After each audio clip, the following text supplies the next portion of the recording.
Good morning, everyone. I'd like to call this meeting to order and acknowledge that we are in Treaty 1 territory, the home and traditional lands of the Anishinaabe, Ojibwe, Innu, Cree, and Dakota peoples, and in the national homeland of the Red River Métis. Our drinking water comes from Shoal Lake 40 First Nation in Treaty 3 territory. Today, I will be chairing this session of the Board of Revision. My name is Mark Boreski. With me on the panel are Doug Marks and Richard Whitbread. Our assessors today are Kara Kaplev and Eric Gauthier, and our clerk is Jaswinder Kumar. To the Zoom participants of the hearing, please note, you're placed in the waiting room until your property is called upon. When it is your turn, you'll be admitted into the meeting. Kindly follow along on the City of Winnipeg's Board of Revision YouTube channel for the hearing process. Once the host admits you to the hearing, please close or mute your YouTube player. You will then be permitted to speak with respect to your property. Once your hearing has concluded, you can leave the meeting. We'll be hearing applications for revision of the assessment roll in accordance with the Assessment Act. The matters for which revision is requested have been described in each application, and we will limit discussion to those matters. The statements that are made at this hearing are sworn testimony, and anyone speaking to the matters must be sworn in. Be advised that comparisons of assessments of properties are not considered evidence of market value by the Board of Revision. The Board of Revision is appointed annually by Council and is independent of it and the City Administration. It makes its decisions on the basis of the evidence provided at this hearing and issues a written order that will be mailed to all parties as soon as possible. Please note that the Board's decisions with respect to an application may be appealed to the Manitoba Municipal Board if the matter pertains to assessed value or classification, or to the Court of Queen's Bench if the matter pertains to the application of exemptions from taxation. Should you wish to appeal, information on how to do so will be included with the Board's order. With respect to the hearing process, I will confirm the points of appeal with your property to be addressed with each applicant following the swearing in. We will then have the assessor's testimony, followed by questions that the applicant may have, and then the applicant's testimony, followed by questions. Each side will have an opportunity to summarize if they wish. Once all of the evidence about an application has been brought forward, the applicant may leave. The process will repeat for each item on the docket today. The session will close after all the applications have been heard, and the Board will deliberate in private and make its decisions. You will receive the Board's decision by registered mail as soon as possible. As information, all public hearings are live streamed, recorded, and will be part of the public record. We'll be hearing items 1, 3, 5, 6, 7, 9, 10, 11, and 12 on our docket today. Mr. Kumar, could you please affirm the assessors and the first applicant's testimony? Yes, Mr. Chair. Thank you. Madam Assessor, please state your full name. Kara Kaplev. Thanks. Do you affirm that the evidence you are about to give at this hearing is the truth, the whole truth, and nothing but the truth? I do. Thank you. Mr. Applicant? Mr. Applicant? Please stand up. State your full name, please. Rolando Patula. Do you affirm that the evidence you are about to give at this hearing is the truth, the whole truth, and nothing but the truth? Thank you. Okay, thank you very much. Mr. Applicant, and for the remaining applicants who are watching on YouTube, we do have a fairly full agenda today. I ask that you be as concise and brief as possible with your information. Provide us your full information, but please try to avoid repetition and anything that would make this a longer session for all of those people who are waiting and would be necessary. So, with that, Ms. Kaplev, am I pronouncing that correctly? Yes. Okay. Could you begin with your evidence, please? Okay, thank you, Mr. Chair. The first property is 1912 William Avenue. It has a roll number of 0709048700. It is located in the 124 Brooklands neighborhood. It is a bi-level, a single dwelling built in 2015. It has 932 square feet, a finished basement, 2 full baths, central air conditioning, and a detached multiple garage. The assessed lot size is 3,991 square feet. It has a 2023 assessment roll value of $323,000, and that is $346.57 per square foot. Comparables 1, 2, 3, and 4 are all in the 124 Brooklands neighborhood. Comparable 1 is 1845 McDermott Avenue. Comparable 2 is 1844 Ross Avenue West. Comparable 3 is 1864 Legion Avenue. And comparable 4 is 1812 Midmar Avenue. All comparables are bi-levels. They are all built between 2013 to 2020. All comparables range in size between 845 square feet to 949 square feet. Comparable 1, 2, and 3 have basement finish. Comparable 4 does not. Comparable 1 has 2 full baths. Like the subject, the other comparables have 1. Comparable 2, 3, and 4 have 1 half bath with a shower. Comparable 3 has central air conditioning like the subject. Comparable 1, 2, and 4 do not have central air conditioning. Comparable 1 and 4 have a multiple detached garage. Comparable 2 has a single detached garage, and comparable 3 has no garage. The lot sizes of the comparables range from 2,252 square feet to 3,991 square feet. The sale prices of the comparables range from $290,698 to $323,000.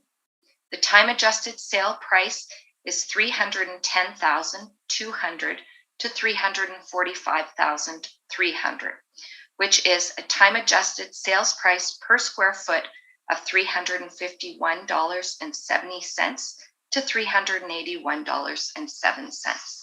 Thank you, Mr. Chair. Hey, Mr. Applicant, this is your opportunity to seek clarification of any of this information that the assessor has provided. You'll be able to give your own information shortly, but do you have any questions of the assessor about this information? No, sir.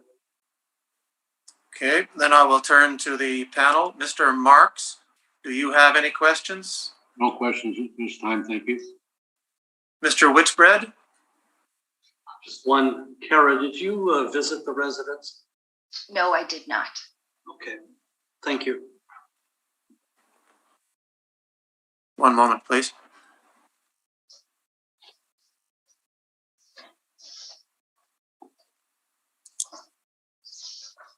I'm looking at the map that you have provided here.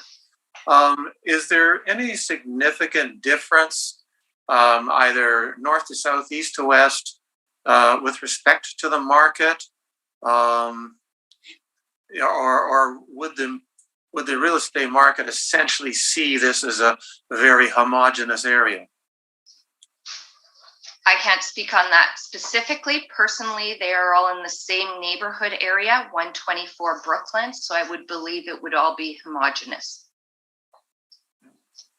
Comp number 3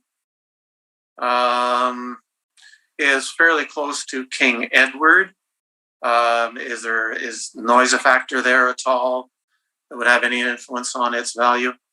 King Edward could be, but it's not directly on the corner. It is in a little bit, so no, there's no land influences on that. All right. Is that a rail line that bisects this neighborhood that curves up towards the north? I see it appears to be some kind of a right-of-way. I can't tell from the photo. Yeah, I can't either. Can't either. Okay, all right. That's all my questions. Then, Mr. Applicant, could we receive your evidence, please? Good morning. I apologize because I'm not really good to speak English.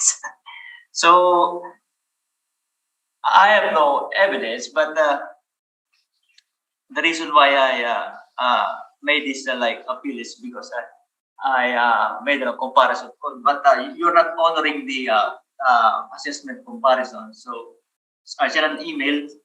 So that's only the evidence I had. So because on 2015, when I first bought my house, it's like the assessment was like 284. Then after 2 years, 294, and then after 2 years, to 2020, it's 297. But for the assessment of 20 and 21, it's like 26,000 added value for the property assessment. So it means that because it goes up, it's gonna be like there's an additional property tax on my. Sorry, Mr. But as I stated earlier, we can't really listen to any evidence about assessments. It is sales that we look to in order to determine what I have no listen because I don't have any sales comparison on my property. Okay, all right. Short of your having any sale comparisons, can you tell us anything about the property that would devalue it?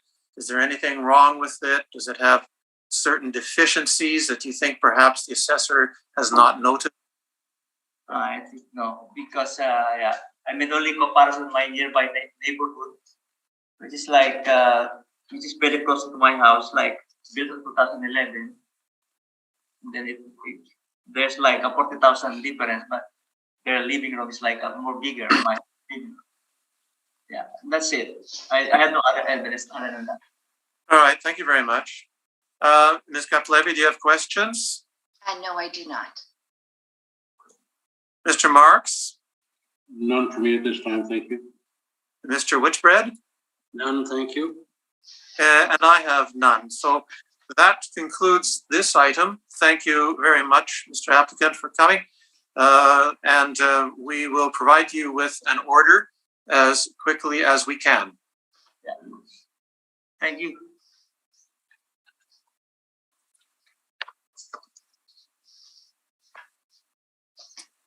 So we will then skip over number 2, which has been withdrawn, and we will move on to number 3 on our docket, which is file number 22199, 11 Pinehurst Crescent. Could we have the swearing in of the applicant, please? Yes, Mr. Chair.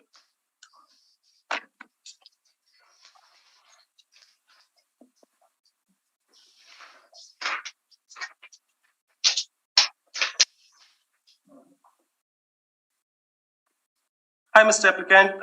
Please state your full name. Neil Welligan. Okay. Do you affirm that the evidence you are about to give at this hearing is the truth, the whole truth, and nothing but the truth?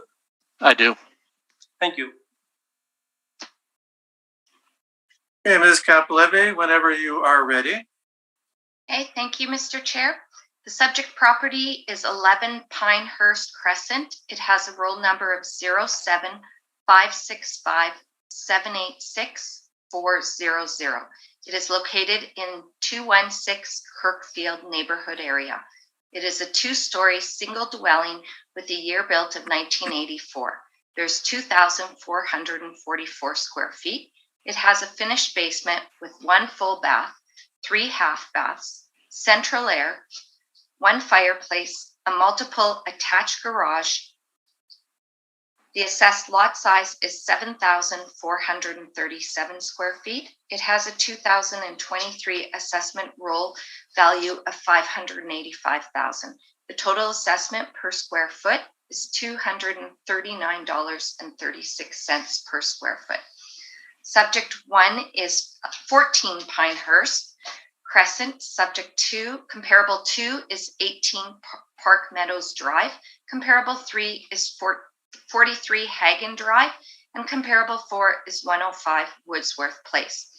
All the comparables are located in 216 Kirkfield neighborhood. They are all 2 stories, built between 1968 to 1984. All the comparables have an effective year built of 1968 to 1993. All comparables have a basement and basement finish. Comparable 1 and 3 have 1 full bath. Comparable 2 and 4 have 2 full baths. Half baths, comparable 1 has 3, like the subject. Comparable 2 and 3 have 2 half baths. Comparable 4 has 1. Extra showers range from 0 to 2. All comparables have central air conditioning and 1 fireplace. All comparables have an attached multiple garage like the subject. Comparable 2 has a sunroom. The lot sizes of the comparables range from 6,512 square feet to 7,438 square feet. The sales prices range from $500,000 to $585,000. The time adjusted sales price range from $552,000 to $609,000, which is $238.75 per square foot to $260.35 per square foot. Thank you, Mr. Chair. Thank you very much. Mr. Welligan, do you have questions of the assessor about this information that she has presented? I do. Focusing on comparable 2, because that is actually a common comparable to what I'll be presenting. We have that listed here as a time-adjusted sale price per square foot of $238.75, which is within $1 of the $239.36 that's been listed for my property. Why would my property have a similar or higher price per square foot, considering it's 1 full bath shorter, 1 shower shorter, and comparable 2 has a sunroom listed? It just all goes into the model, and no 2 houses are exactly the same. So they are within 5%, within less than 5% of each other. And that, according to the Appraisal Institute, is right on. Okay. Why was comparable 4 selected, so 105 Woodsworth, instead of the 2 closer properties of similar stature on Country Club Boulevard, specifically 371 and 379? Do you have on Country Club Boulevard? Yeah, they're part of my comparables. Yeah, they're older and they're smaller. So I went with comparables that were similar in size and similar in age. Thank you. Is that all your questions? Those are. Okay. Mr. Marks, do you have questions? My questions have been answered. Thank you. Mr. Whitbread? None, thank you. And I have none. So we could turn to you, Mr. Welligan, for your evidence. Thank you, Mr. Chair. My position is that the property at 11 Pinehurst Crescent should be assessed at $550,000 instead of $585,000. I purchased the property 3 months after the assessment date, and at the time of the assessment, the previous owner had completely removed the shower and bathtub from the ensuite and did not replace either one, leaving a gaping hole in the wall. This is visible in the pictures on page 1 of my submission. Renovating the area would come at a considerable cost, and the state of disrepair would result in a sale price lower than comparable sales provided by the Assessment and Taxation Department.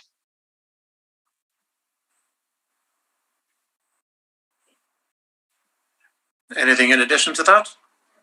That is my position. I would also like to present my comparables of 379 Country Club Boulevard and 371 Country Club Boulevard. Specifically, 379 having fully functional bathrooms, no renovations needed, with the very similar price per square foot, which once again puts it at a better selling position than my current property. As well, 105 Woodsworth, so comparable 4, that was provided, was renovated 9 years later than 11 Pinehurst Crescent. has additional full bathroom. It also resides on a cul-de-sac with a pie-shaped lot resulting in a larger backyard. Also a much quieter street. 11 Pinehurst Crescent is within walking distance of a children's baseball diamond. So in the summer, there's lots of parking on the street as people come to watch their children play baseball. This would not be a consideration on the cul-de-sac of 105 Woodsworth Place.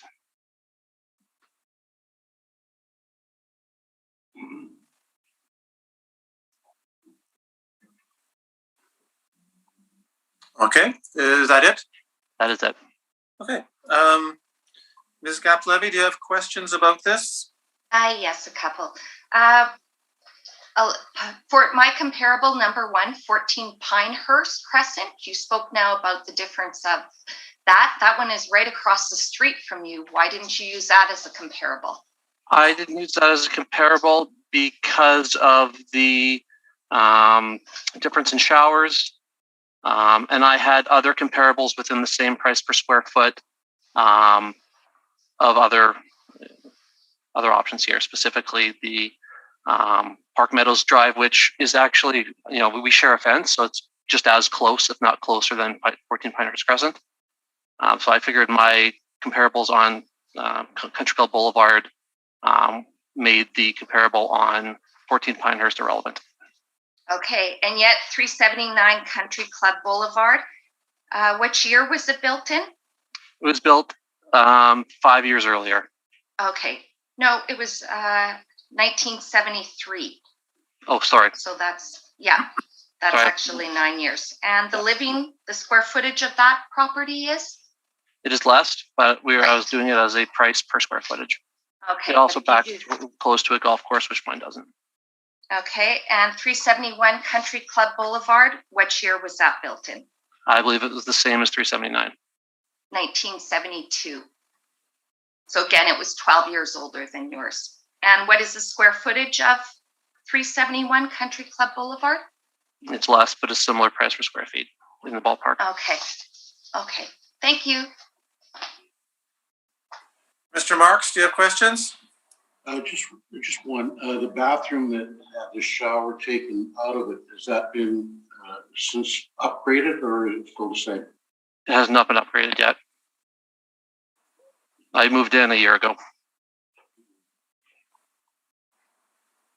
And what do you feel the cost may be to redo that bathroom? That bathroom's looking to be about $25,000. No further questions. Thank you. Mr. Whitbread? Could you comment on the status of the roof, heating, ventilation, air conditioning? This is a 40-year-old house. Any improvements needed? I have a original furnace, so the furnaces are 37 years old.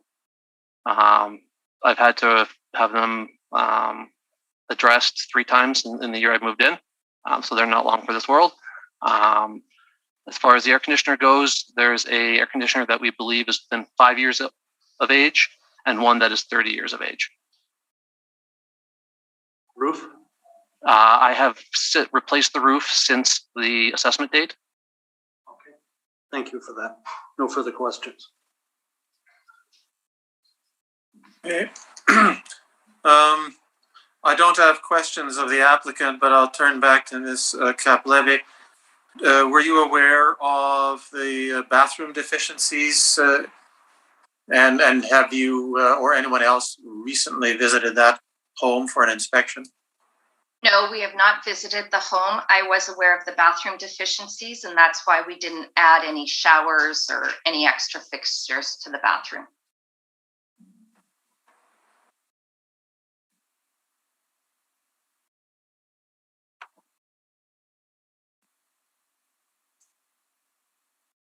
And what difference would that have made? Do you know in terms of value?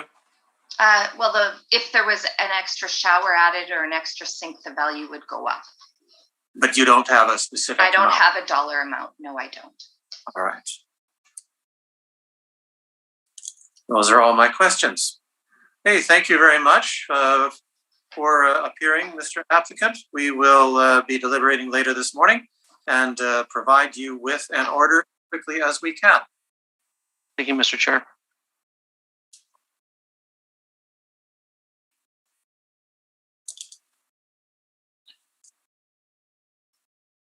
That will bring us to item number 4 on our docket, which is file number 22214, 226 Overdale Street. Mr. Kumar, could you please swear in the applicant? Mr. Chair, this applicant is absent and he didn't even submit his evidence. I'm sorry, could you repeat that?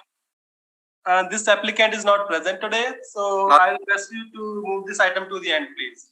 All right, we will do that. Thank you very much. So that will then bring us to item number 5, which is file number 22202, 218 Lansdowne Avenue. Yes, Mr. Chair. Could we have the swearing in, please?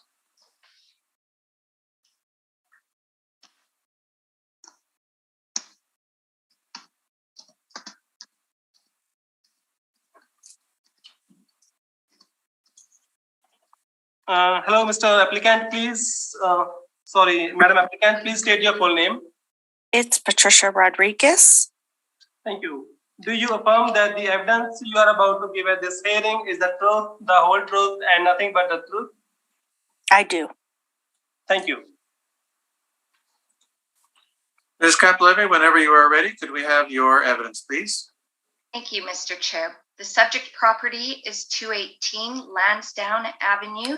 It is a roll number of 1407-0456-000.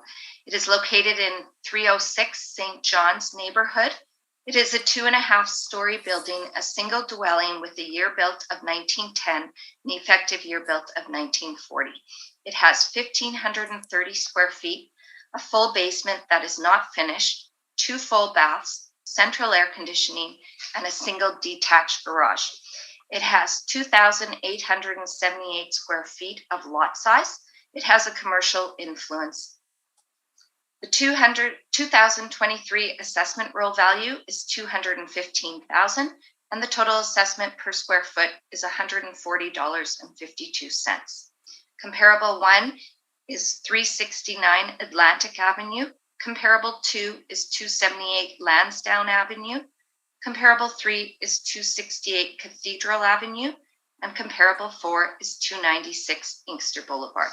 All 4 comparables are located in the neighborhood of St. John's, 306.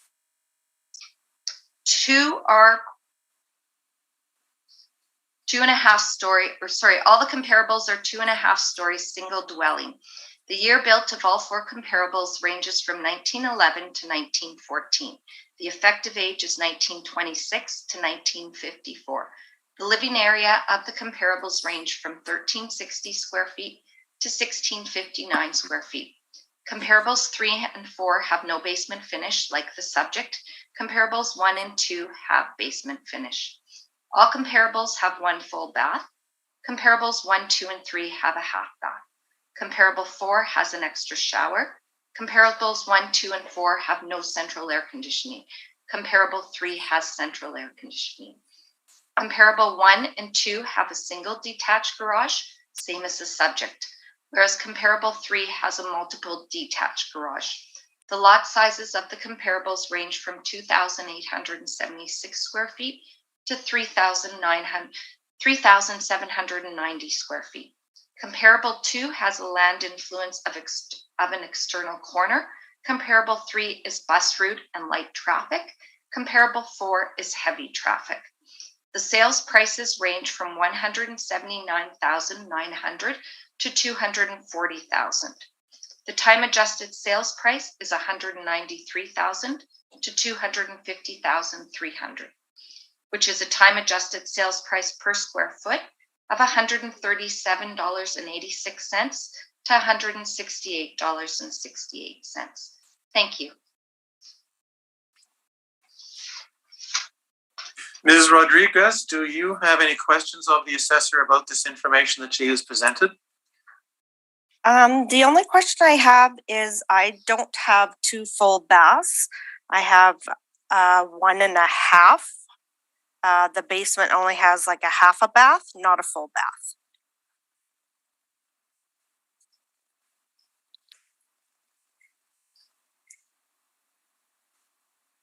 Otherwise, I would agree with what she has said, yes.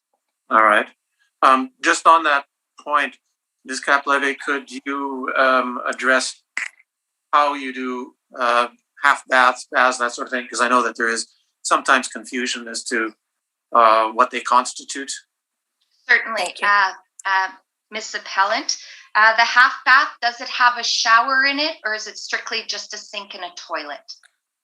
It is a sink and a toilet. There is a stand-up shower, but it is not usable. It is actually being ripped down because it has eroded out.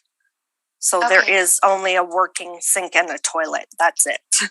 Okay. If this information is brought to our attention, we can certainly work with you and update the records. No problem there. Okay. Thank you. Yes, thank you. Okay. Mr. Marks, do you have questions? None for me, thank you. Mr. Witchbread? One, Kara, did you visit this home? And I guess 2 questions. Did you visit it? And number 2, are you aware of the condition given it's a 1910 home? I did not visit the home, and I was not aware of the condition until the appellant's brief. Thank you.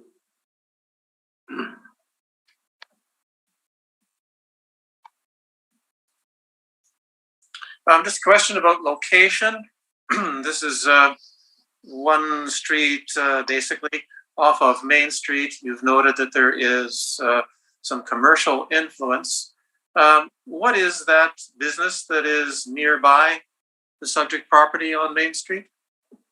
Mr. Chair, I don't know the answer to that. Perhaps the applicant would be able to answer. All right, thank you very much. In that case, we will turn to Ms. Rodriguez. Could you provide us with your evidence, please? Yes, as I had provided the pictures, the foundation is crumbling on my dwelling, and I have had an engineer come out last month. He did an assessment, but of course I haven't received the paperwork yet, so what I have presented is what I have. I'm also waiting for another contractor slash engineer to come and actually take some of the old, there's wood paneling in some of the area, and they want to take that down as well to see what kind of damage is underneath or what has been damaged behind that before they are willing to, I guess, give me a complete, not only estimate, but the assessment of how much it's going to cost to fix.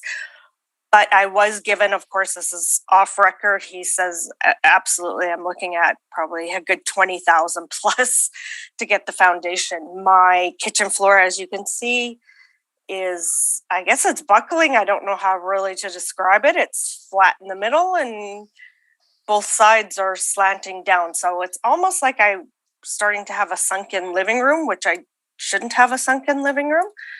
And the back of the house is also drooping towards the backyard as well. So that would also have to be tweaked underneath with the pillars, which he said, of course, is a long, very long, tedious process. But again, they will not give me anything concrete yet until the other engineer has come out to check behind the paneling. And then from there, they will give me the full estimate and damage and what all exactly it's going to entail on replacing the foundation around the house. Okay. Ms. Kapleva, do you have questions about this? Yes. The evidence you submitted here, as it says here, you don't have a price on that. Were you aware that we did have the residential preview program? Like you can, at that time, you can certainly contact us and make us aware of any issues, because if you don't tell us this stuff, we don't know this, and the value would certainly have been adjusted for that. No idea. I had no idea. Not until I got my little thing in the mail. I'm like, oh my gosh. So no, I had no clue until this was all starting to process. Once I got my thing in the mail and I looked at everything, and I'd already contacted a engineer. And of course, it took almost 2 years for them to finally come out because of COVID and everything.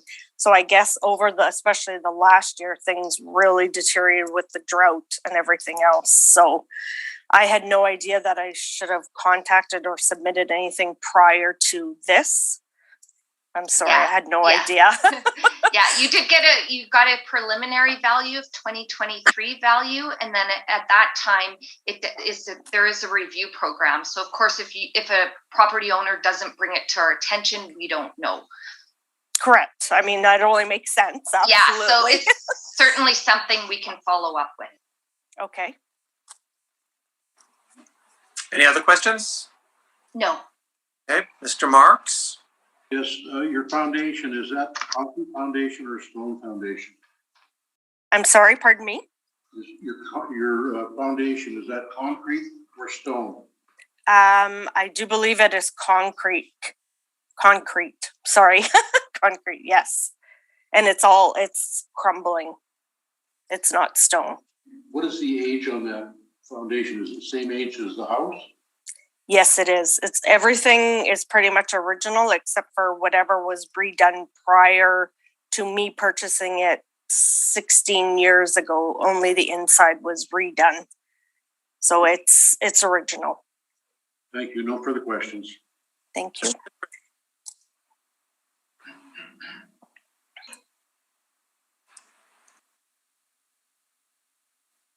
Mr. Whitbread? Yes. Do you have a value in mind that you would see as appropriate? I do not. I know a few years ago it was valued with, as it was, $179,000.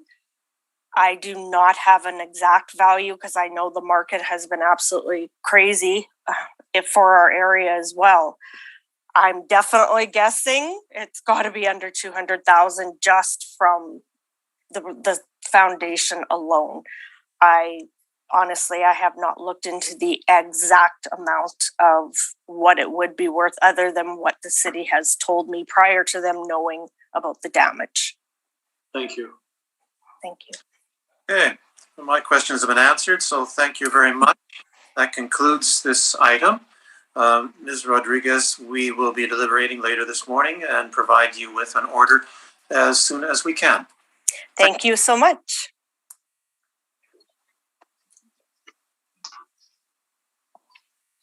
That then brings us to item number 6 on the agenda, which is file number 22230 at 158 Deer Run Drive. Could we have a swearing in of that applicant, please? Just stand. Please state your full name. Leonid Cruz. Do you affirm that the evidence you are about to be hearing is the truth, the whole truth, and nothing but the truth? Yes. Thank you. Please state.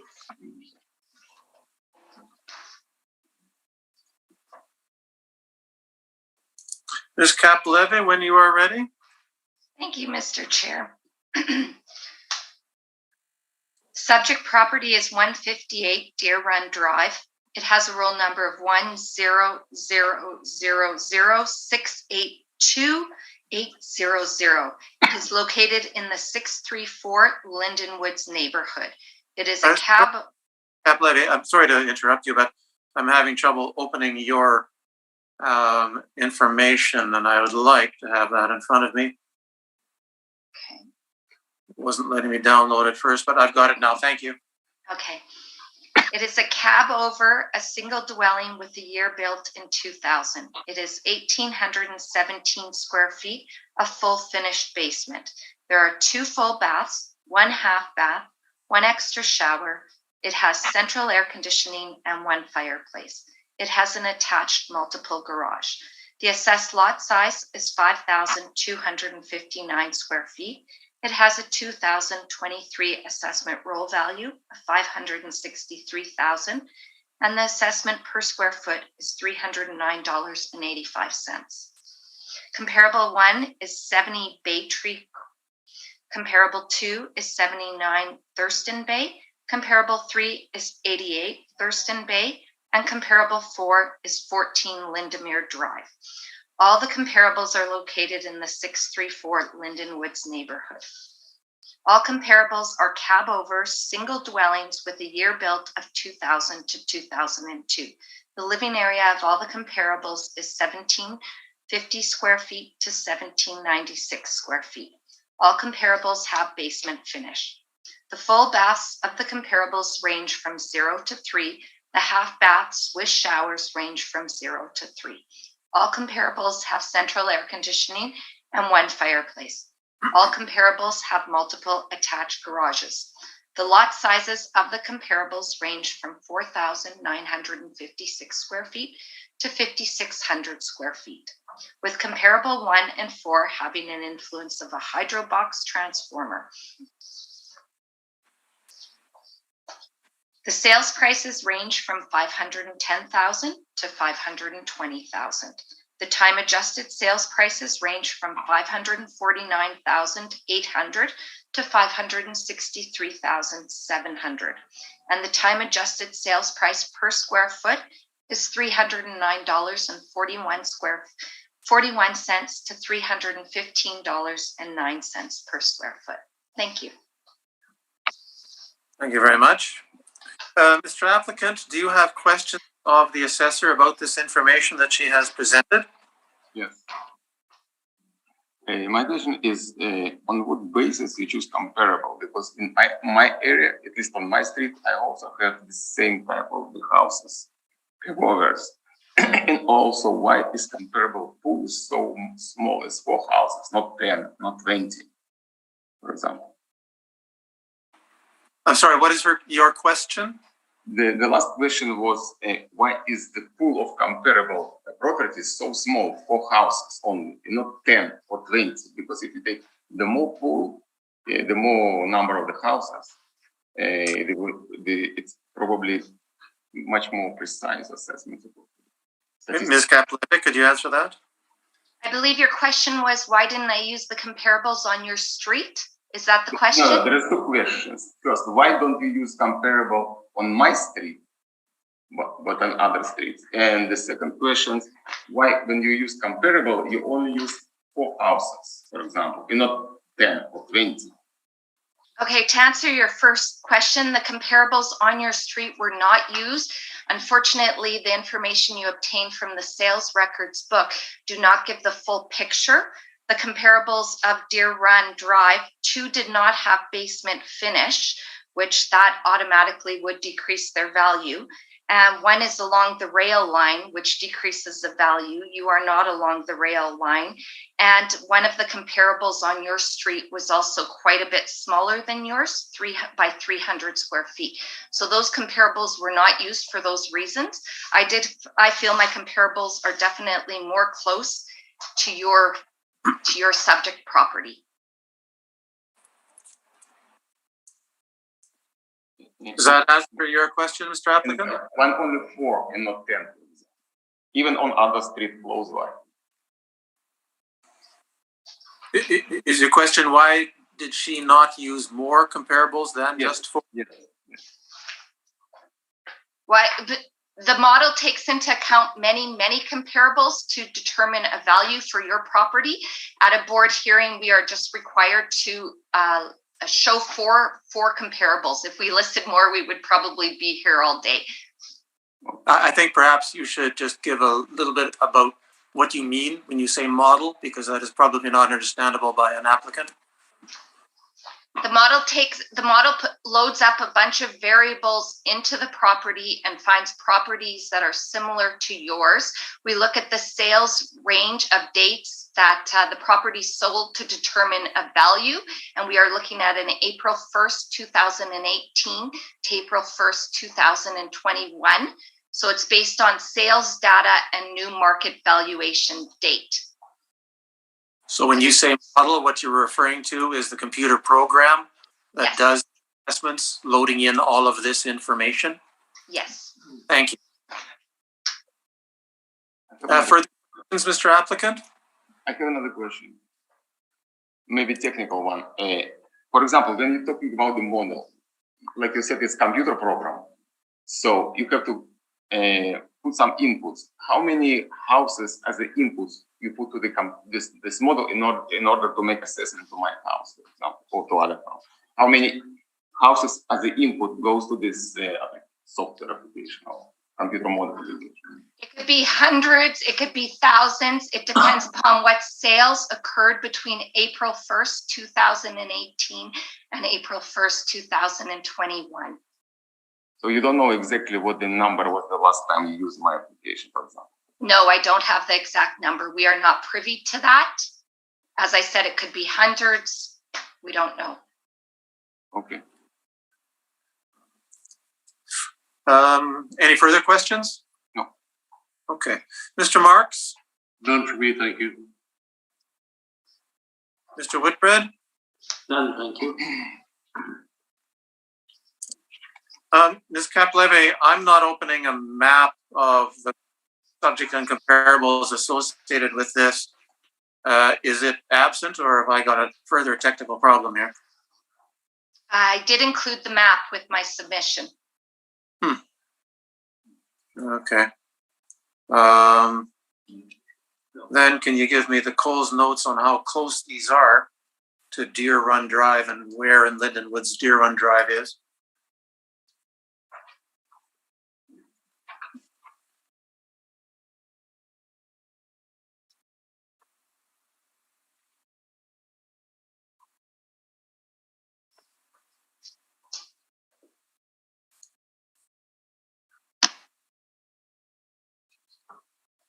You want me to do that?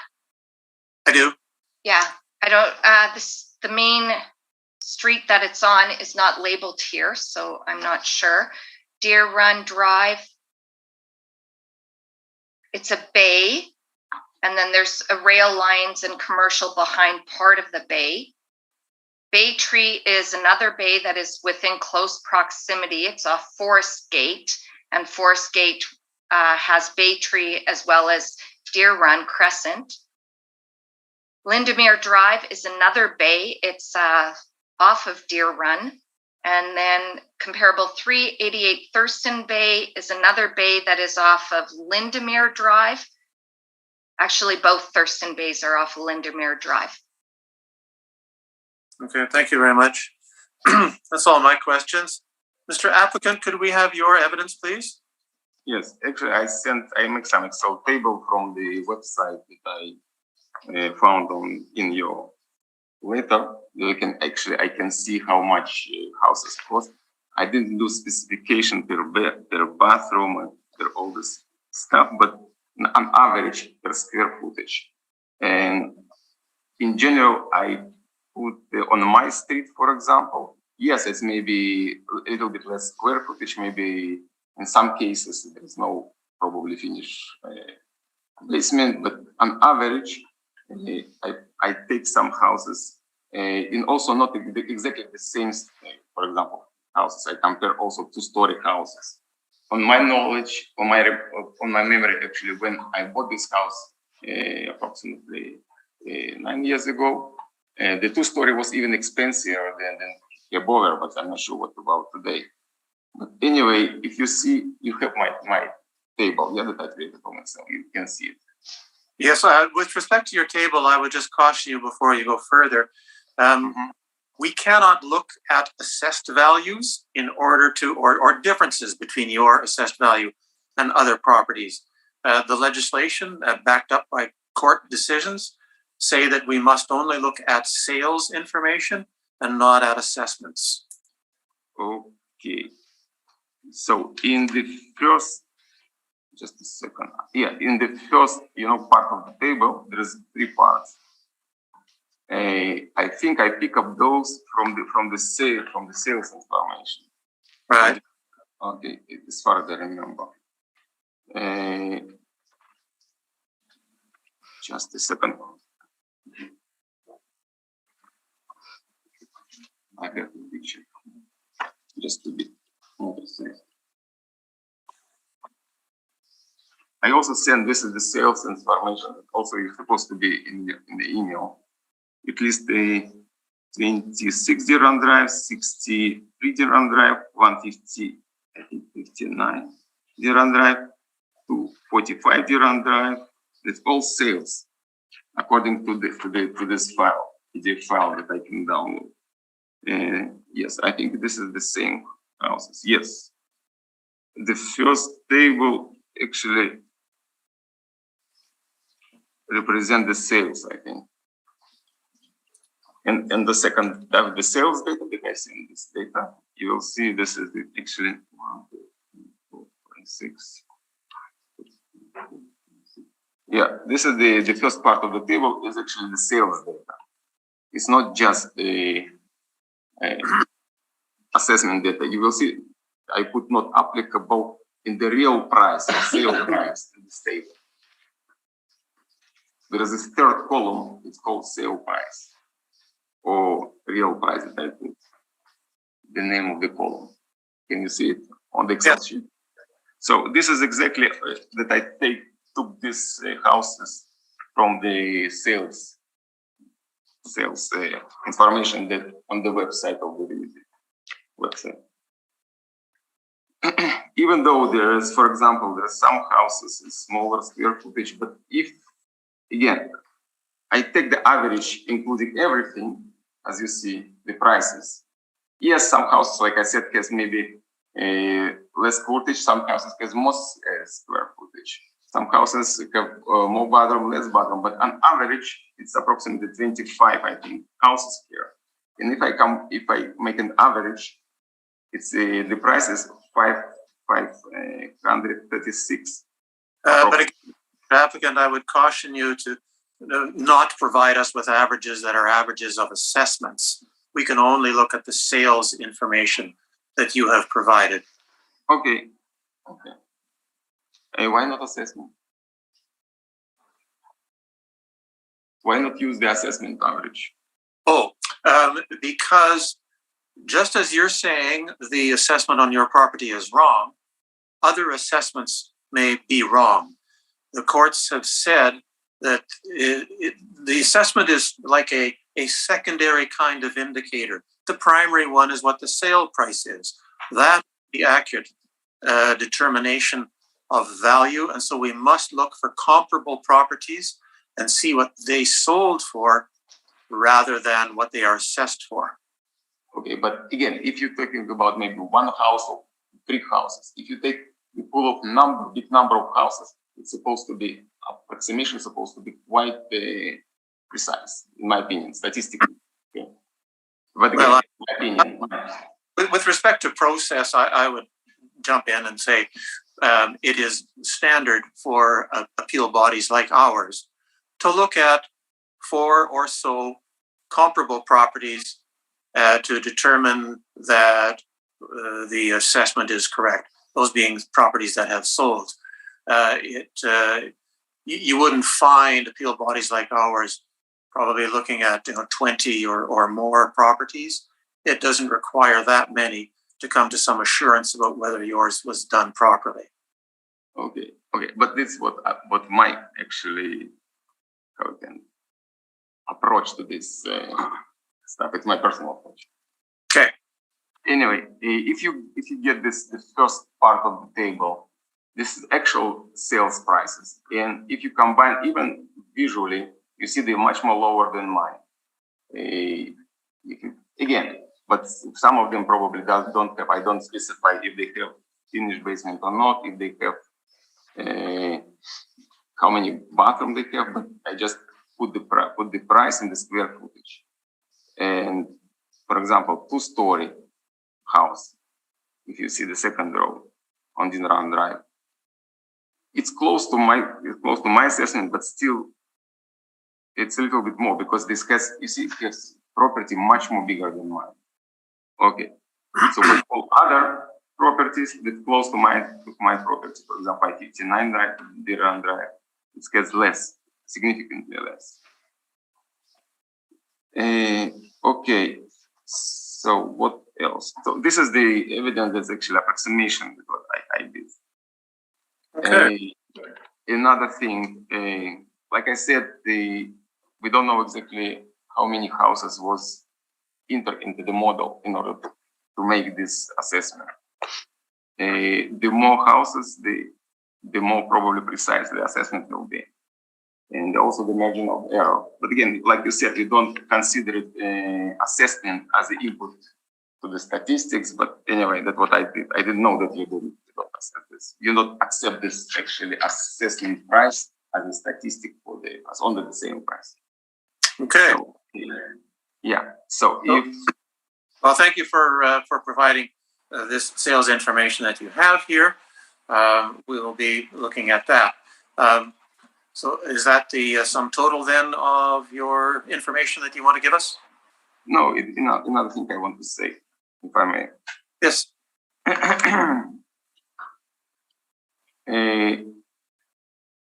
In addition, the pool of the houses, like I said, is located in different streets, on Main Street actually.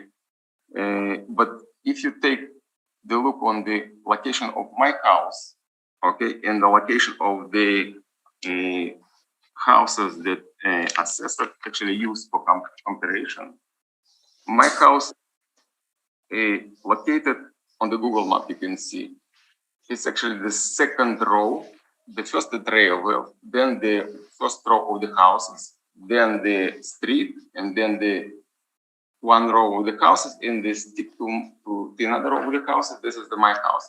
I mean, I have much more close proximity to the rail wheels, also to the electrical post that close to the rail wheels. So there's maybe this also can be part of the devaluation of the property, I suppose, at least for me. In addition, in your letter that you sent, that I get for estimation, what parameter you use, you said you don't use actually repairing for the roof, but I'm going to I need to replace my roofs recently, and I have actually, I didn't submit this, but I have the quote of the price for the roof to change the roof is approximately $11,000. Okay, so it's another thing, but I'm not sure if you can use it as evidence. Just replace all shingles on the roof. Thank you. That's it. All right. Ms. Kapleva, do you have questions about this? Yes, just a couple. Mr. Appellant, there, as I did mention in my when you questioned me, the sales books don't provide a full picture. So I just want to, are you aware that 266 Deer Run Drive and 245 Deer Run Drive do not have basement finish? Yes, I told you before that's actually I didn't put to consideration if you have basement or finished basement or not, how many bathrooms. Right. I didn't put this information. Okay, so would you agree basement finish adds to the value of a property? Yes, but maybe not so much value. Okay, thank you. Because, for example, you see this $400,000 or $500,000, or for example, $536,000. It's significant differences, especially if you have the old basement. So, my opinion, personally. Okay, Mr. Marks, do you have questions? Yes, I do. You're in close proximity to hydro lines and the rail line? It depends how you define the close proximity. There is a railway and also post with electrical cable, and then the houses close to this railway. Then the street between houses, if you open Google Maps, and then in other houses, and then here's my house. Actually, it's the third row of the houses, I would say. Now, have there been any building permits or upgrades done to your home since you purchased it? No, that I remember. When I put new air condition a couple of years ago, 2 years ago, they have to wire something, and there is permit for the wiring of air condition. That's it. The only one that I can remember. So is your roof in need of an upgrade at this point? Yes. I already talked to this company.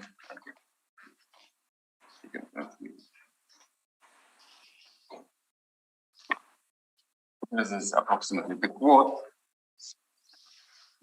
So, and this year probably I need to change the roof.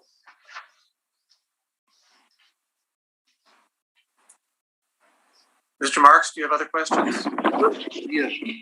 Just out of curiosity, what sort of a number are you looking for your home? Actually, what I looking for the approximation that I did. For example, I take the average of all houses in our area on my street, 2-story houses, with more square footage, less square footage, a little bit more expensive than my house, less expensive than my house. You make it average, and average actually it's $536,000 approximately. So that's what I'm looking for. To make it average. Again, like I said, like the Mr. Chair said that they're not considering the sales estimation, only sales price. But if you take, I think, in my opinion, if you take a big pool, the statistically it will be quite precise. Mr. Marks, do you have questions? Mr. Whitbread? Along the lines of Mr. Mark's question about building permits, have you done any improvements to the home, flooring, countertops, that sort of improvement? No. Nothing? Thank you.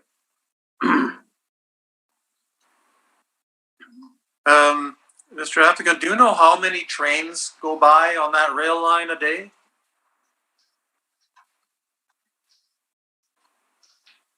You're talking to me, sorry. You're asking me? Sorry.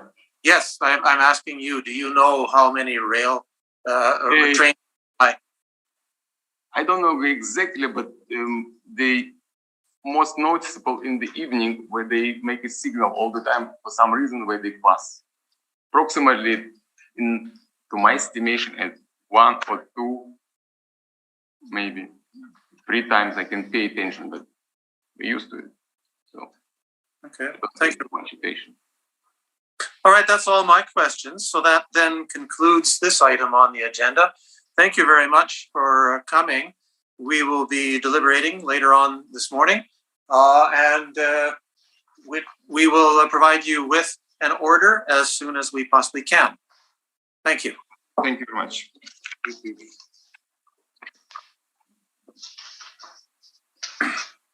Our next item is number 7 on the docket, and I suggest we take a 5-minute break prior to beginning with number 7. Okay, Mr. Chair. Thank you. Thank you. All right, so we are resuming with item number 7 on our docket, which is file number 22231, 89 Southview Crescent. Could we have the swearing in of the applicant, please? Yes, Mr. Chair.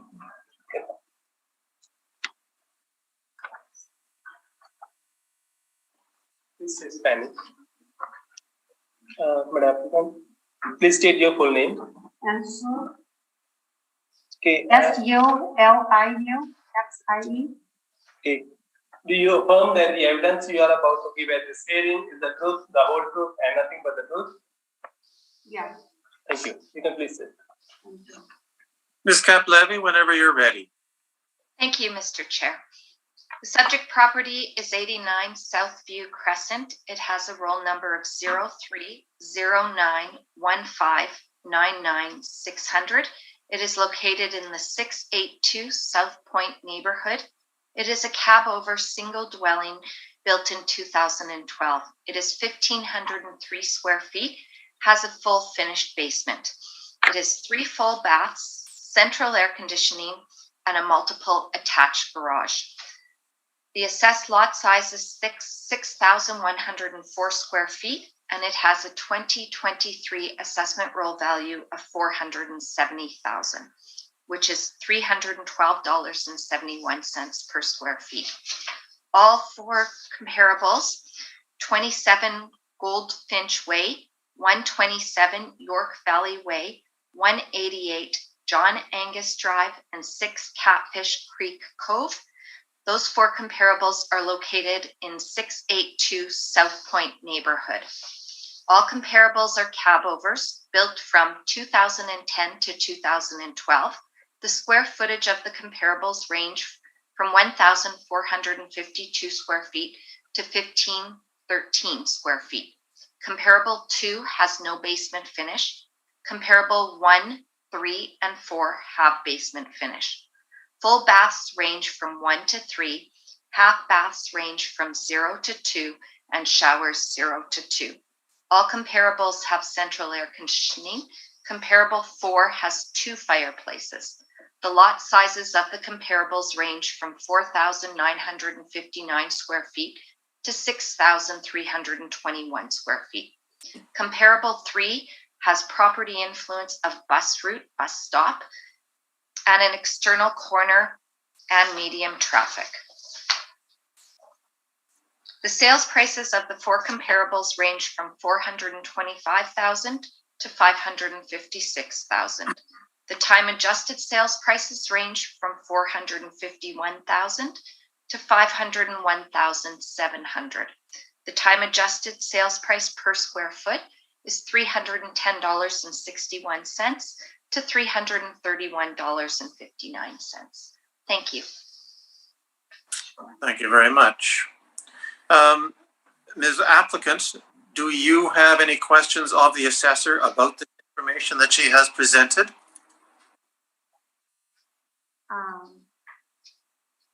Yes.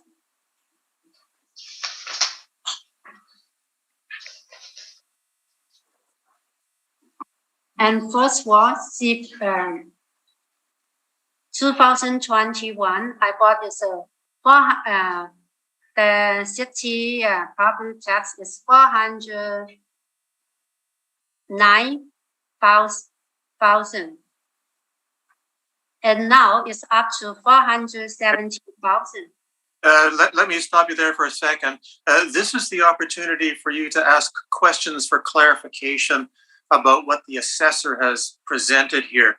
We will get to your information, your evidence shortly, but do you have any questions about what she has presented here? Not I know. No? Yeah. All right. Then I'll turn to the panel. Mr. Marks? No questions for me, thank you. Mr. Whitbread? No questions, thank you. And I have no questions. So that brings us to the point where, yes, we would like to hear your information now, applicant.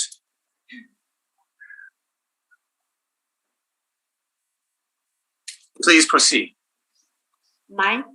Yes. Okay. And first one is the house is face the townhouse. There's a lot of traffic, and it looks like I live in an apartment. The children is running all day, and also my house is in the crook. The street is like a crook, so it's very narrow. It's very hard to back. If even I driving the car, it's a back out. It's hard to back out. It's a very, very narrow. And no parking in the street. And also beside the driveway, it is a two shower with you can plant tree and grasses.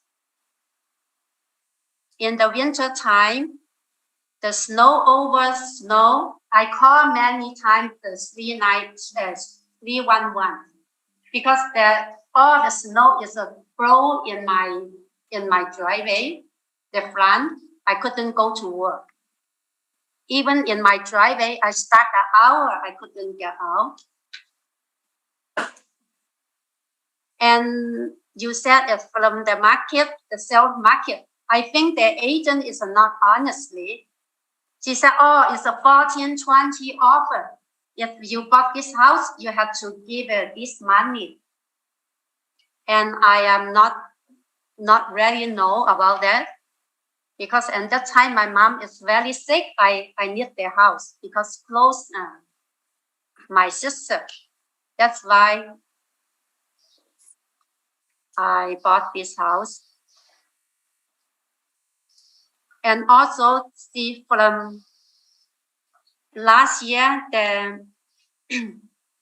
from 409,000 to 470, it's jumped up. It's a more than 50% increase the value. I think that's my reason.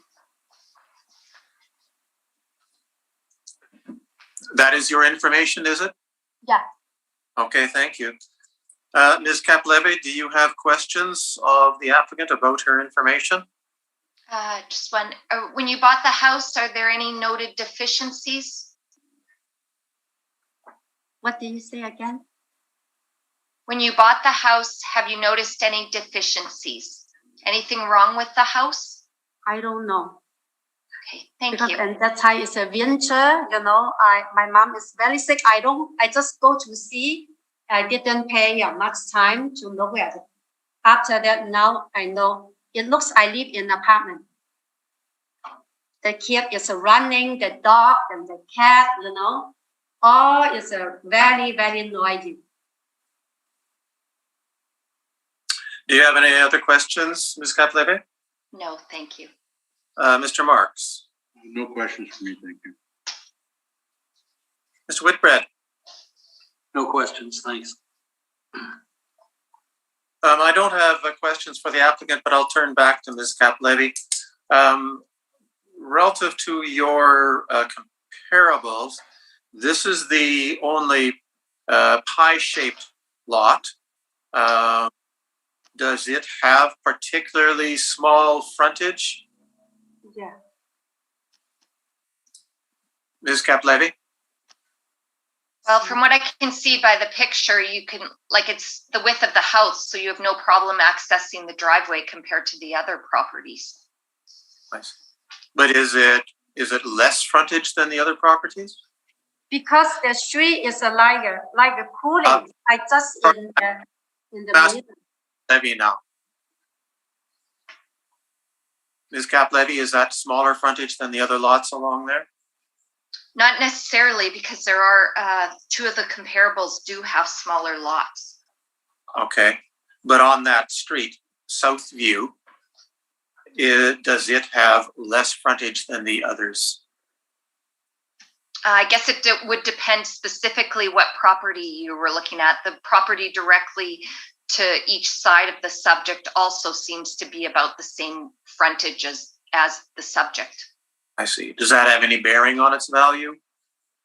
It's all based on the lot size. Lot size rather than frontage. I can't speak personally on that. I don't know how they do it in the model. And is there any influence looking across the street at the duplexes? Is that what they are?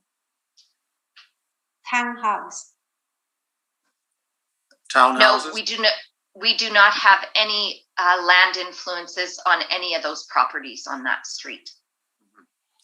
So the market doesn't regard that as an issue? I guess not. Okay.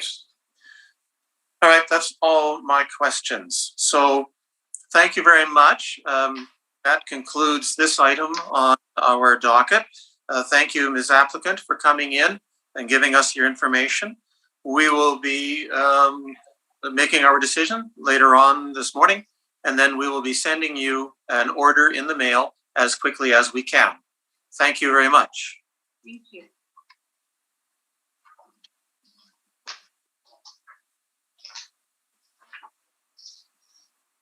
So item number 8 has been withdrawn. That brings us to item number 9, 3 Chalice Place. Could we have the swearing in of that applicant? Mr. Applicant, please state your full name. Donovan Fontaine. Thank you. Do you affirm that the evidence you are about to give at this hearing is the truth, the whole truth, and nothing but the truth? I do. Thank you. So please state.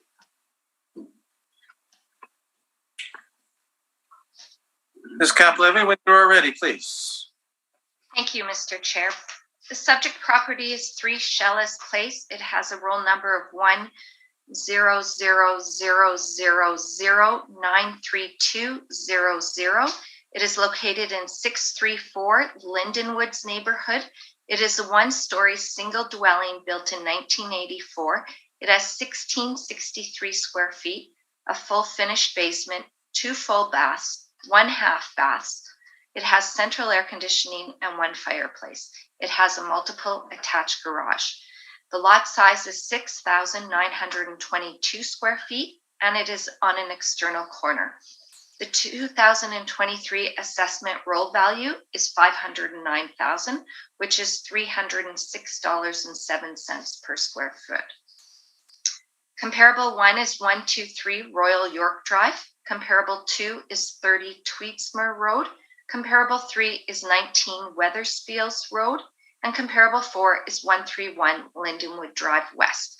All 4 comparables are in the same neighborhood as the subject, 634 Lindenwoods. All comparables are a 1-story single dwelling built between 1985 to 1989. All comparables have a full basement. Comparable 4 has no basement finish. Comparables 1 to 3 have basement finish. Comparables that range from 1 to 2 full baths. Half baths of the comparables range from 0 to 2 and showers 0 to 1. All comparables have central air and 1 fireplace.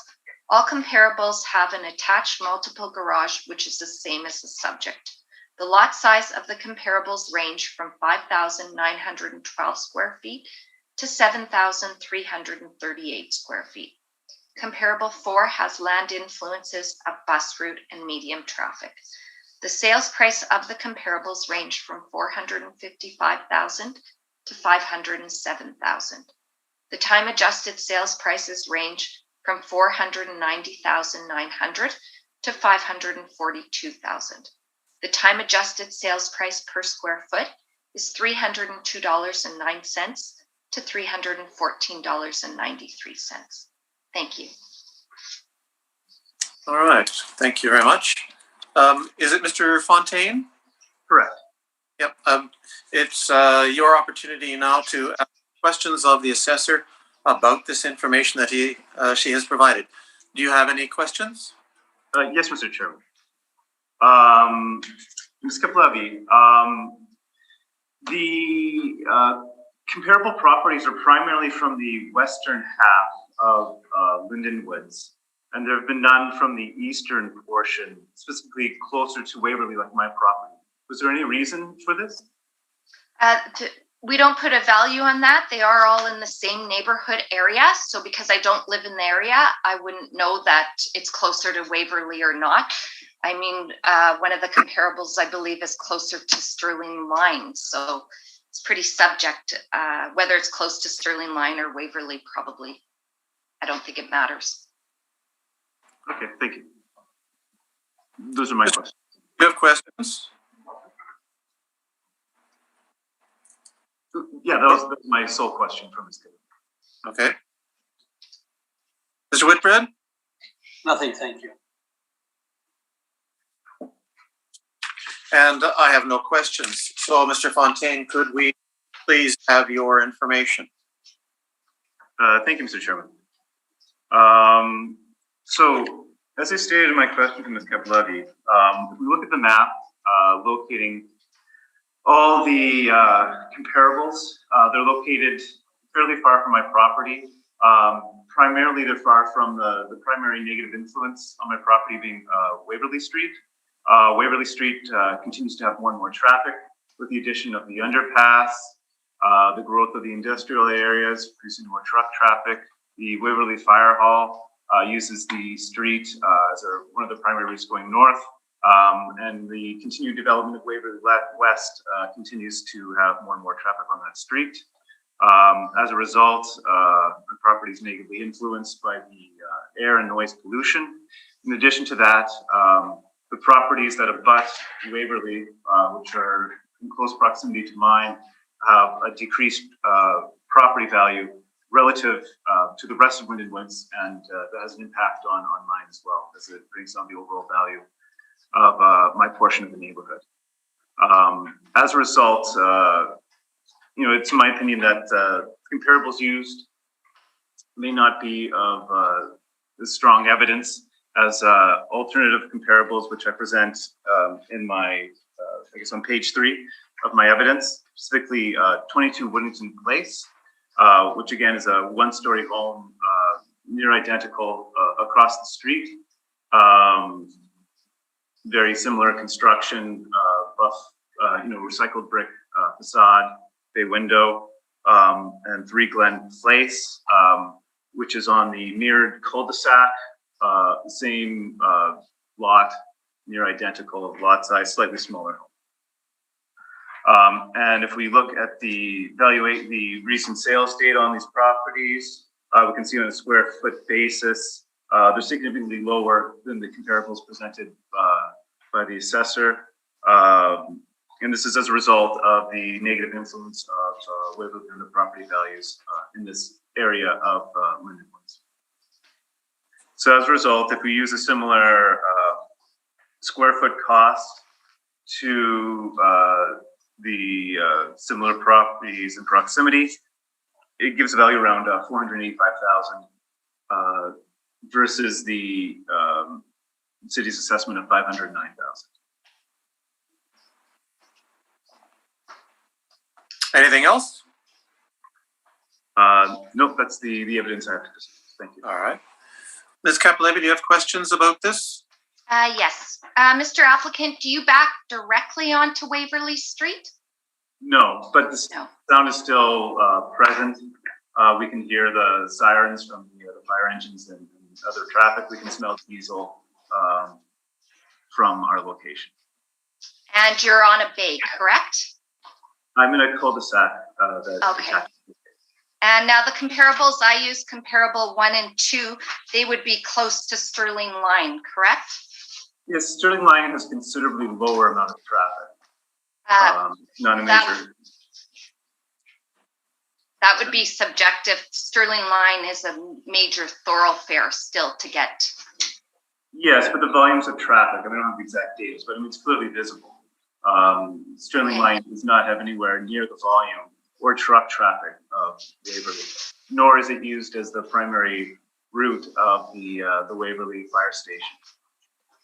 Okay. And 3, the comparables you use one comparable that is quite a bit smaller than yours and one that's larger than yours, right? No.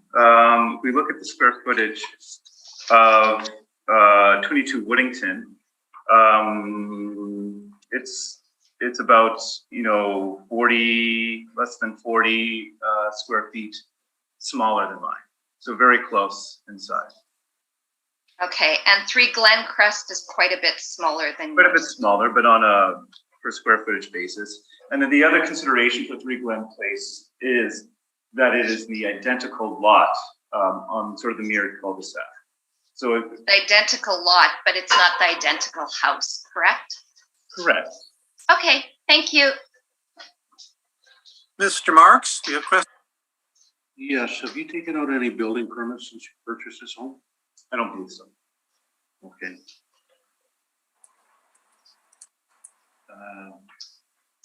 That's minor upgrades. We did our bathroom slightly. We did some cosmetic upgrades. Okay, so any kitchen cupboards, countertops, and that's no, nothing. So no major reconstruction. No major. Okay. And your basement is finished? Yes. Okay. Well, about 80%, maybe 80, 75%. Okay. No further questions. Mr. Whitbread? No questions, thanks.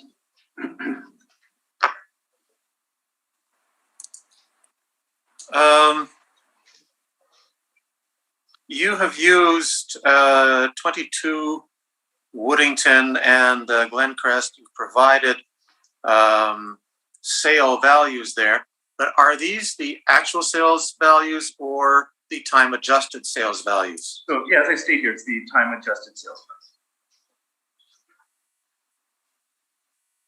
Sorry, where do I see that? Oh, just in the table on what page? It's your page 4. So the Glencrest of the value of 440,000, I believe, is the time adjusted sales price.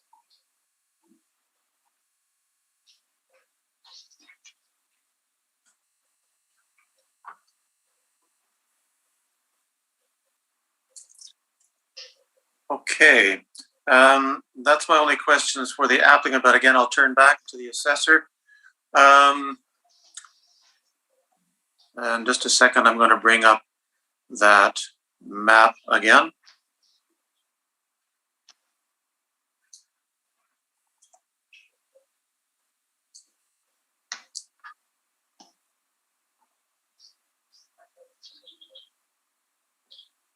So the subject property is in from Waverly Street, some distance. On that bay, are there houses that would have high traffic influence on their assessment? No, there is not. Not even the ones that, oh, I'm sorry, I'm referring to the bay, not the cul-de-sac. The bay itself, the larger bay. So yes, sorry, it's not. Which has 2 internal cul-de-sacs, but those houses that appear to back onto Waverly, they have high traffic influence? Yes, they have a traffic influence. Okay. And is it only if they back onto it? Do the others that are across the street from the ones that back onto it, do they have traffic influence? No, they do not. And as you said, this subject property is a little distance from Waverly. There's the houses that back on, then there's a street, and there's 2 more rows, another street, and then the subject property. Okay. And is that typical across the city that it is only the ones that would be backing to a heavy traffic street that would get heavy traffic influence, not the ones, say, across the street from that? That would be correct, whether they would back on or be on that street facing it. All right. Okay, thanks. So those are all my questions. So that concludes this item on our docket. Thank you very much, Mr. Fontaine, for appearing. We will deliberate later on and provide you with an order as quickly as we can. Thank you very much.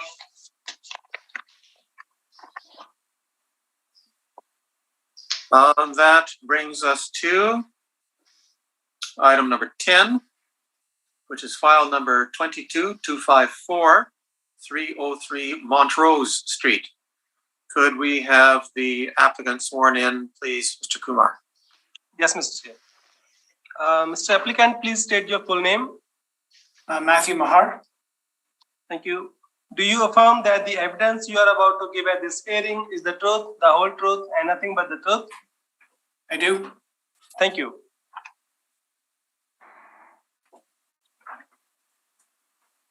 Ms. Kaplevy, whenever you are ready.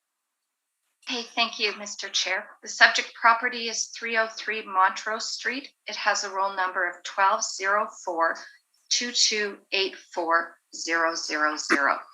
It is located in North River Heights, 620. It is a 2-story single dwelling with a year built of 1924 and effective year built of 1950. The living area is 2,016 square feet. It has a full part area basement and some basement finish. It is 1 full bath, 1 half bath, and 1 shower. There is no central air conditioning. It has 1 fireplace and a detached multiple garage. The assessed lot size is 5,997 square feet. It has a 2023 assessment roll value of $572,000, which is $283.73 per square foot. If you don't mind, Levy, can I just get you to pause? Because again, I'm not able to bring up your written information. See if I can figure out why there's a problem with this one as well.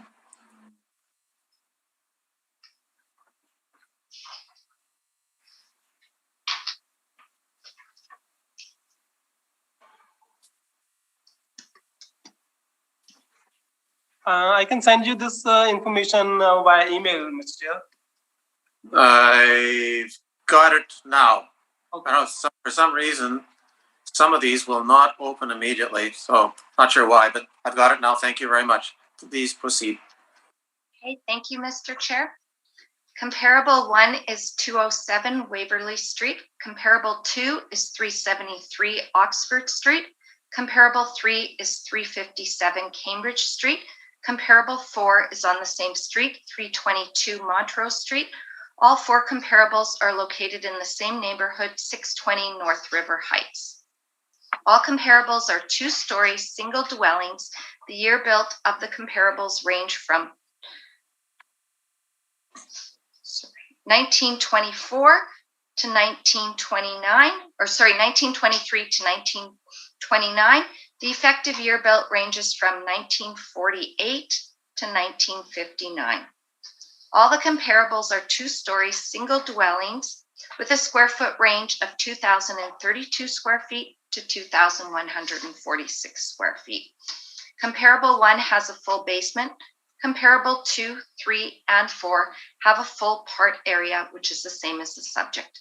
Comparable 3 has no basement finish, and comparables 1, 2, and 4 have some basement finish. The full bath of the comparables range from 1 to 2. The half bath ranges from 1 to 2, and the number of showers range from 0 to 2. Comparables 1, 2, and 3 have no central air conditioning.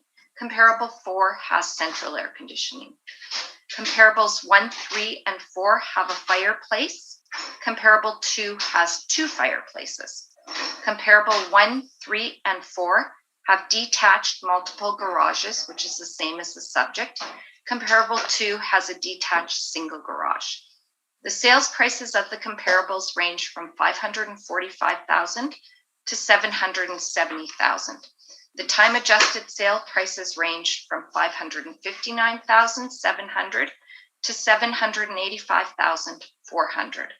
The time adjusted sales prices per square foot range from $260.81 to $376.87 per square foot. Thank you. Mr. Applicant, do you have questions about this information? Yes, thank you, Mr. Chair. Yes, just one brief point of clarification and one question. Our house, in fact, has a single detached garage. It's not multiple. So that's one thing I wanted to clarify. The other question I had, so when I first applied for this hearing, just before I was sent the letter with the date and the time, I was looking up on the city's website the comparables that were used to determine the assessment value of our house. And at that time, which was early to mid-June, comparable number 4 was listed as 219 Oak. So when I received this package yesterday, it was the first time I had seen 322 Montrose.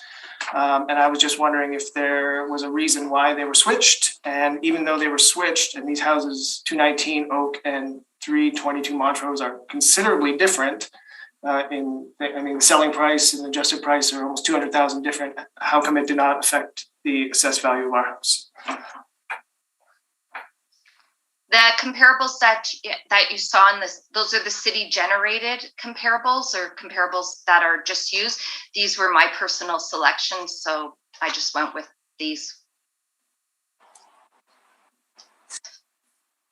Okay, thank you. Mr. Mark?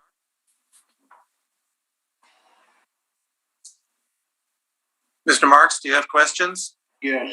Have there been any building permits taken out in this home recently? No. No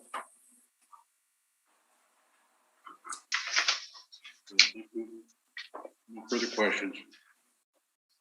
Mr. Whitbread? Nora, do you know what would have driven the effective date from 1924 to 1950? Any idea? It's because work was done in the house. There was a permit taken out in 2004. There was an addition done. There are some renovations to the house. It's not original from 1924, so we put an effective age on it. Thank you. Any question? Has Pardon me? has the wiring and the plumbing been upgraded in this home? Sorry, is that a question for me or for the assessor? That is for you. Uh, Well, I'm sorry, no, it's not for you. It's for the it's for the assessor. To the best of my knowledge, I would say it has been upgraded from 1924, but I guess the applicant would know that answer for sure. All right, we'll get to that then. Mr. Marks or Mr. Whitbread, any other questions? Not for me, thanks. All right. Ms. Kaplevy, looking at your comp number 4, the size is very similar to the subject in lot size. The living area is very similar. Not an awful lot of difference. The effective age has gone up 50 years in the case of number 4, almost that much with the subject. Why such a large difference in the sale price?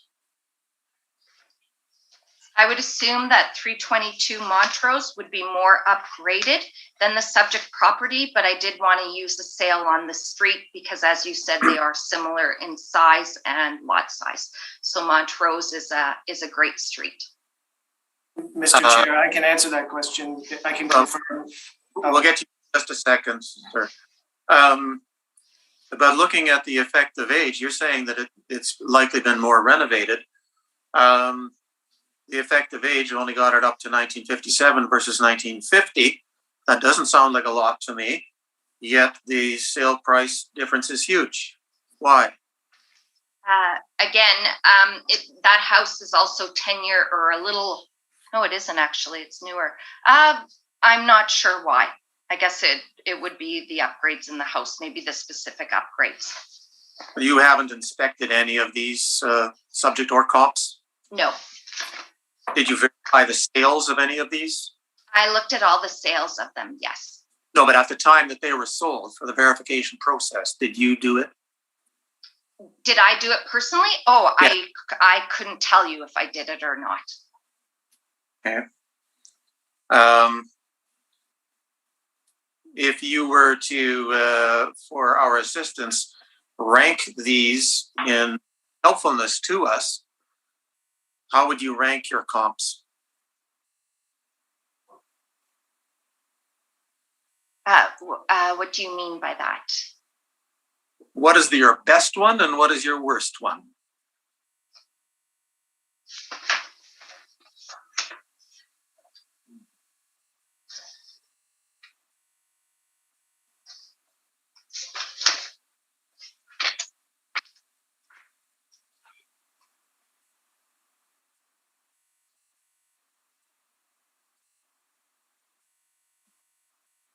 I like all the comps. They're all valid because of different reasons, along with the size or the age or the attributes they have. Do you see my consternation though with respect to number 4?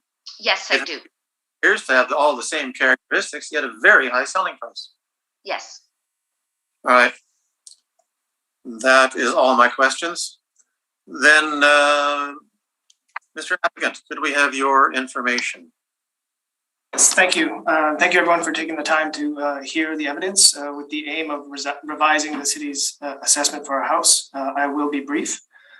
So the previous owner purchased our house in 2013. She overpaid considerably, paying $550,000. We purchased the house at 303 Montrose in 2017, and we paid $489,900. Analysis by our realtor at the time assessed the value of the house to be about $477,000. So we overpaid a little bit. The previous owner left the house in generally poor repair, and although we do have plans to upgrade parts of the house, managing 3 small children, work, pandemic, kind of put everything on hold. And it's our forever house though, so we haven't felt the need to kind of rush through things.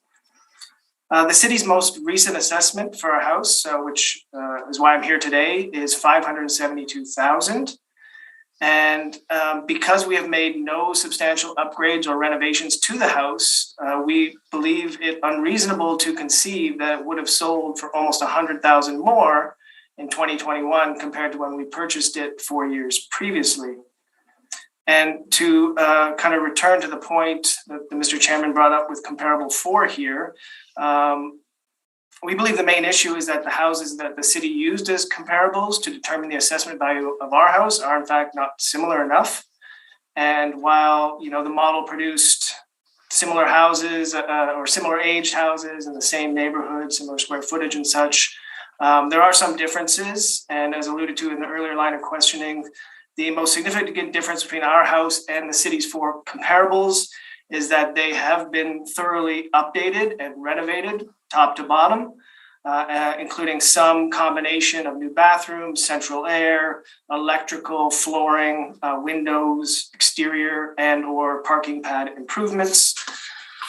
We spoke to our realtor yesterday when I saw this new comparable at 322 Montrose. She said it was a private sale, but she knows that it had a new kitchen, new bathroom, new hardwood floor, new central air, pretty much most of the house except windows and a garage. So that, I think, explains the high selling price you were wondering about. So yeah, our realtor, she tells us that the extensive renovations and all of the city's comparables are the reasons that these sold and are more valued. Again, we don't think it's reasonable to conclude that our house would sell or is worth a price similar to these houses that have been renovated top to bottom. I don't know if these kind of variables are, if the model accounts for these kind of interior renovations. So our realtor, she did prepare a detailed comparative market and analysis report for our house, which I included as supporting documentation. I hope you've all received that. Not only has our realtor worked in River Heights for 25 years, but she also sold us our house as well as one of the city's comparables, the 207 Waverly one, the comparable one. So she knows these houses, she knows what they're worth. And as you can see in our report, our realtor compared houses that are more similar to ours than we think than the city used, similar square footage, neighborhood age, and most importantly, the current condition. And again, based on her experience, her expertise, her familiarity with the real estate market in River Heights, we have every confidence that her report providing an assessed value of our house of $505,000 is accurate. And I would ask the board to defer to her assessment. That's it. Thank you.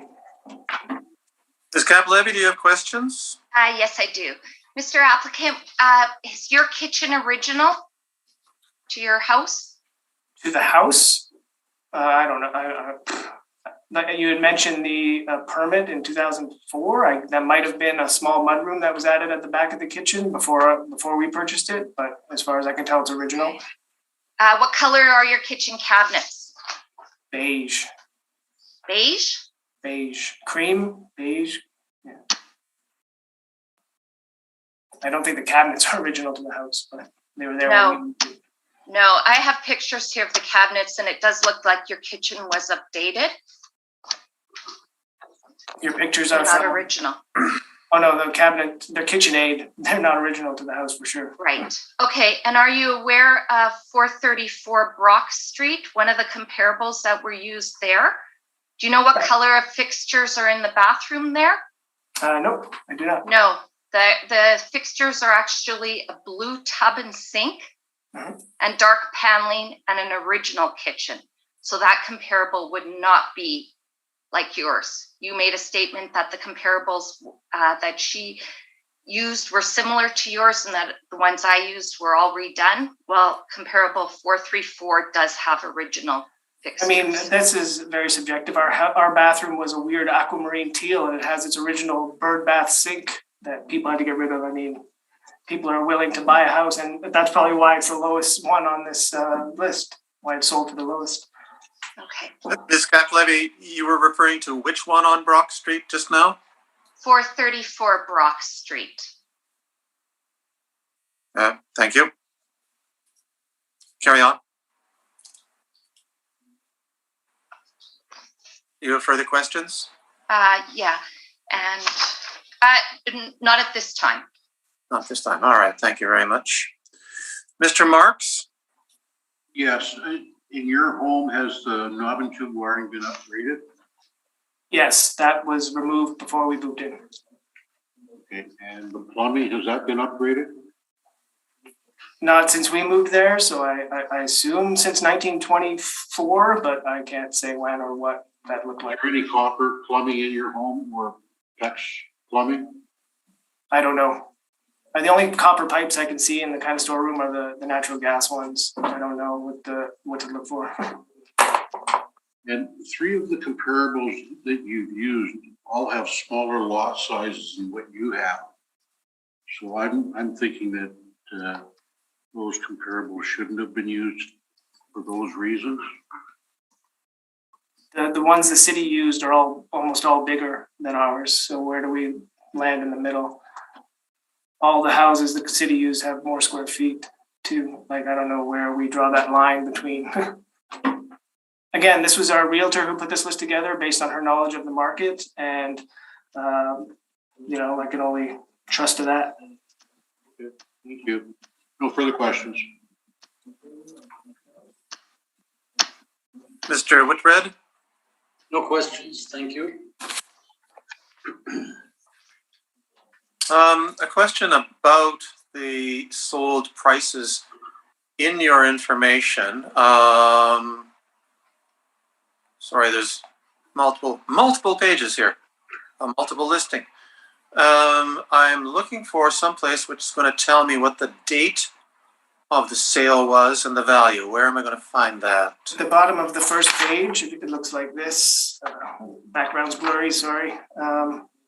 At the bottom, it says the sold date. So the comparables we used were also more recently sold than the ones at the city. I think there was, you got rid of Oak Street, which was a 2019. Yep, okay.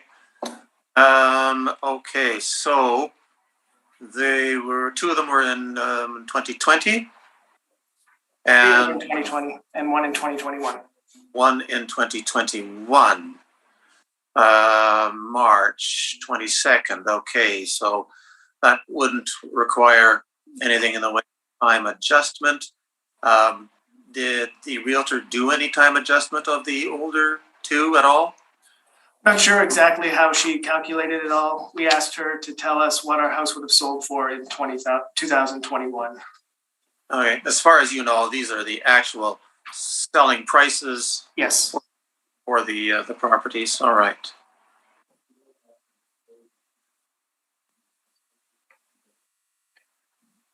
Those are all my questions. So thank you very much. We will be deliberating shortly, and then we will send you an order as quickly as we can. Thank you for your time. Bye-bye. Thank you.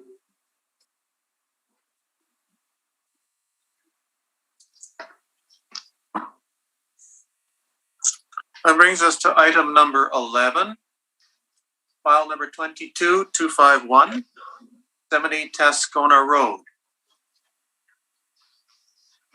Yes, Mr. Chair, I'm just adding the applicant.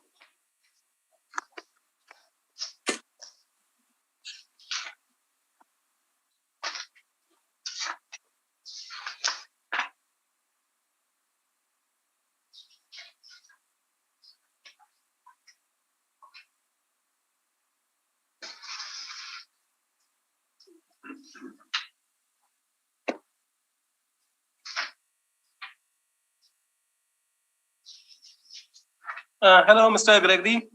Hi there. Please state your full name. Rennie Gregory. Thank you.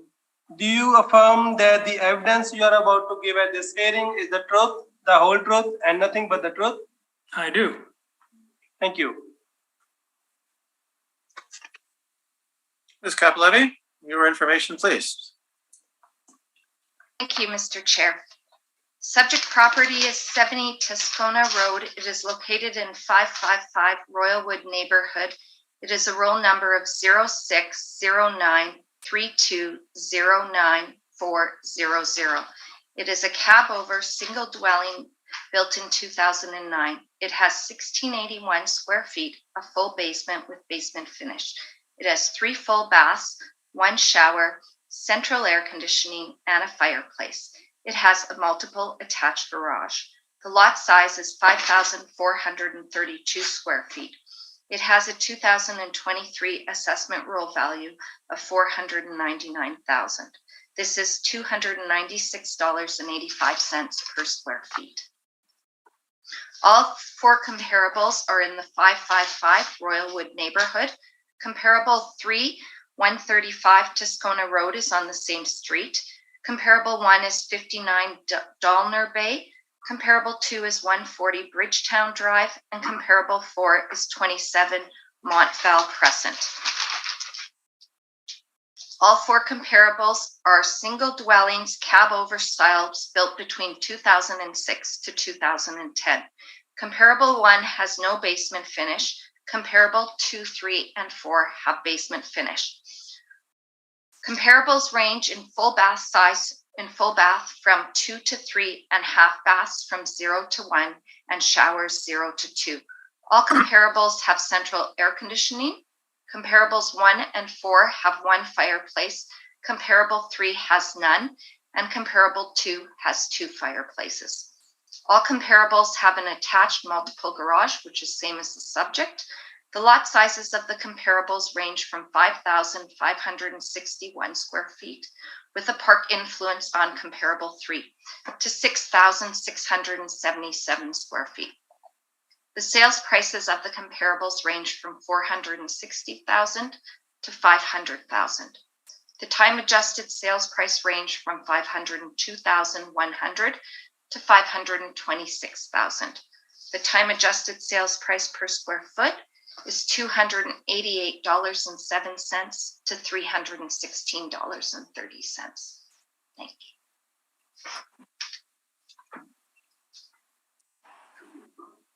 That's it? Yes, thank you.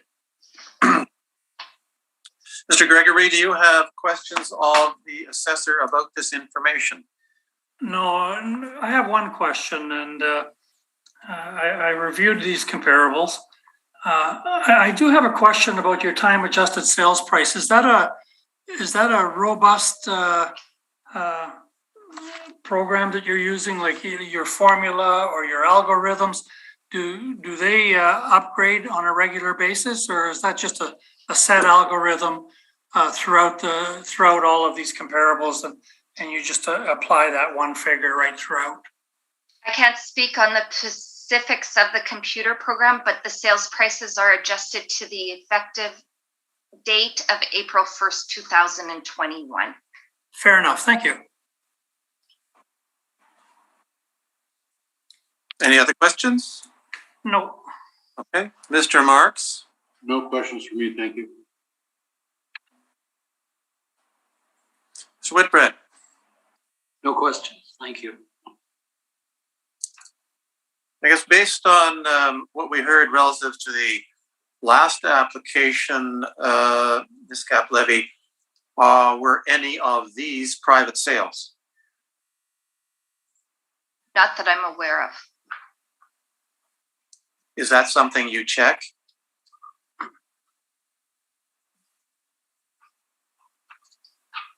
Sometimes, yes, if time permits. Do you know why private sales would appear in the sales listing available to the public?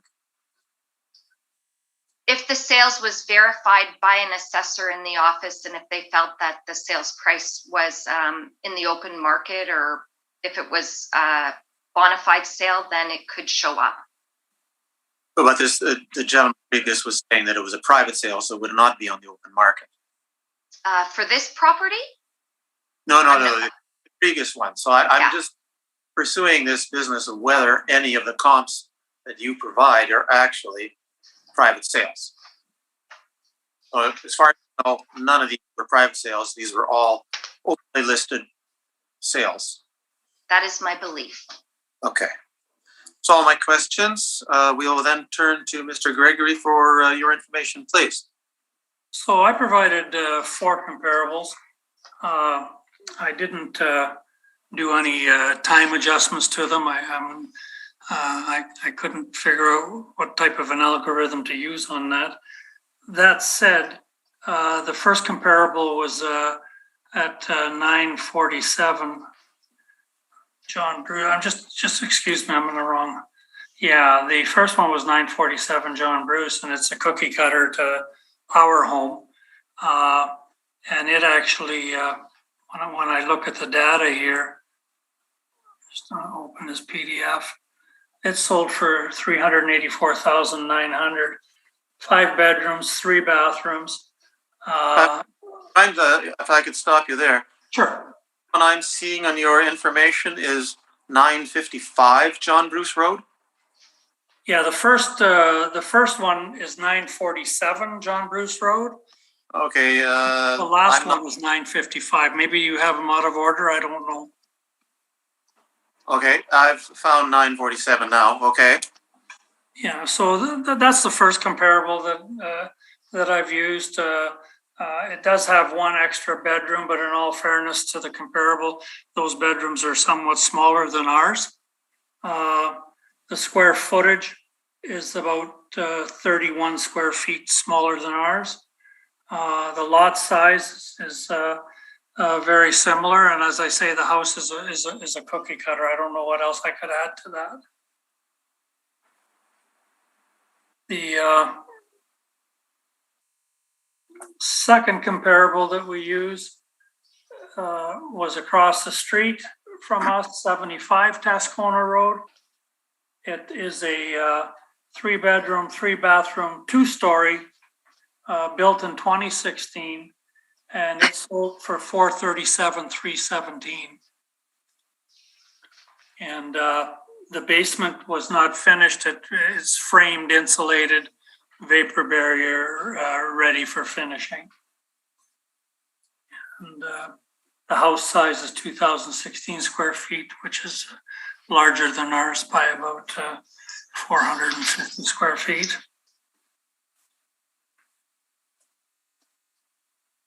The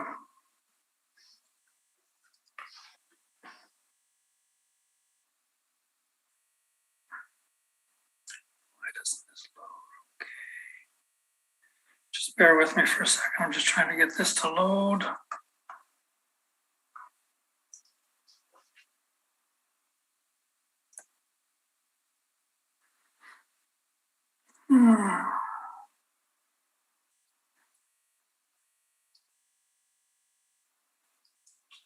So the next one was 52 Northport Bay. It's a cab over. It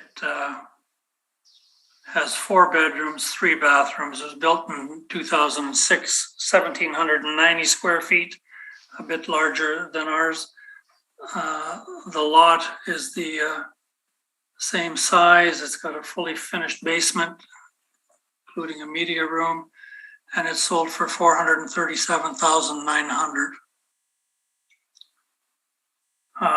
Again, I didn't dig into the amenities of what type of finishing is inside, hardwood versus carpet,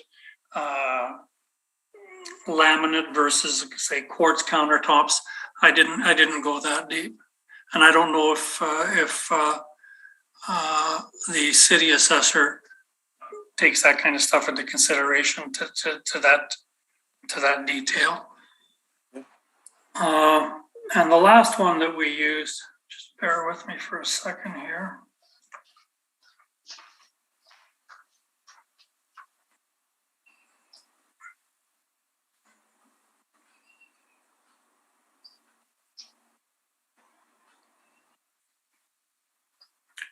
Is 955 John Bruce Road. Again, a cab over, just in the neighborhood here, built in 2003, 4-bedroom, 3-bathroom. The 1,668 square feet, which makes it close to ours. The lot size is close, and it sold for $449,900. Again, I did not apply any sales time adjusting sale prices to that. Okay. Anything And I further? really have nothing else to add to that. I do remind our application in late 2019. We were approached by a realtor here and in Winnipeg, in the area actually, Dale and Dale Real Estate, and they asked us if we wanted to sell our home. I didn't want to sell the home at the time, but I figured, well, I'd listen to them. They did an in-depth assessment and came out and said, you know what? The top price that you would get for that if you were listing it now with, say, a 30-day close would be $465. And they reminded us twice that that's the top price. So again, we can't factor in, the city can't factor in, we can't factor in. There's always going to be people that want to pay less for a house. There's going to be people that are going to throw money at it, but we don't feel that our property is worth anywhere near $499. And with that, I close. Thank you. Ms. Caplevi, did you have an opportunity to review these comps provided by the applicant? Yes, I did. And there's actually... I expect that you would probably want to rebut some of this, but let me first go through so we keep the procedure as clean as possible. Let's go through just questions for clarification first, and then you would have the opportunity for rebuttal. Okay. Do you have clarification? Yes. Yes, I had some questions. This property you mentioned at 947 John Bruce Road, and you show an ad here for $384,900. There's no date appearing on that ad. Do you know the date of that ad? Showing an ad. Just hang on. 955 John Bruce you're talking about? 947 John Bruce, the first one you list. Oh, yeah, okay. I'm just looking at that. And I don't know what the date was on that. I know it was in 2021. And if I'm going from memory, I'm thinking that would have been either late May or mid-June of 2021. I'm sorry to correct you on that. I actually have the ad pulled up, and that ad is in fact from 2011. 947 John Bruce Road is currently up for sale, but that is a post-reference sale price, so I'm not going to mention that. Yeah. But that ad is 2011. Well, where do you see that? Well, I brought it up here on MLS. I punched in the MLS number here, and that ad is 2011. And if you look at the date, it says showing starts May 24th, open house Saturday and Sunday, May 28th and 29th. Yeah, that could have been. Sorry. Yeah. Can I answer you? Yeah. Yeah, that could have been an old MLS. Yeah. We walk by that house every day, and when we go out for the walk, and the sold sign was posted. Again, I can't remember if it was right at the middle of May or beginning of June, and the sale price was $384,900. We talked to the owner at that time. That's why I used this comparable. Again, that's the best information that I have. Yeah, you realize though that's an old sale, like that's going back over 10 years now. And that's in fact the same with your 76 Tascona Street, that ad there that you show for $437, $317. Do you have the date on that ad? Just let me get back for, which one is that again? The 75 Tascona Street. Just give me a.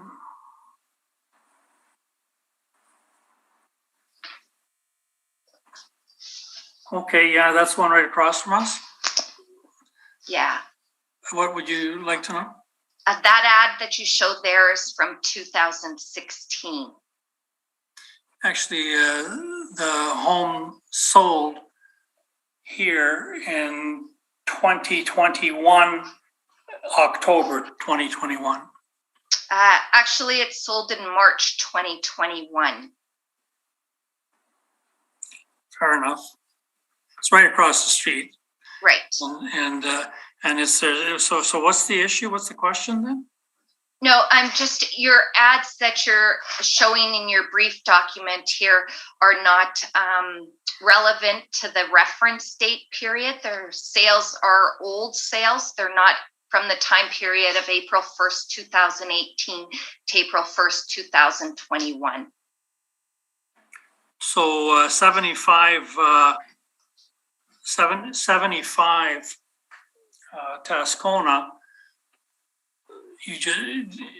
I said I thought it sold in October. You said it sold in March. Yeah. 2021.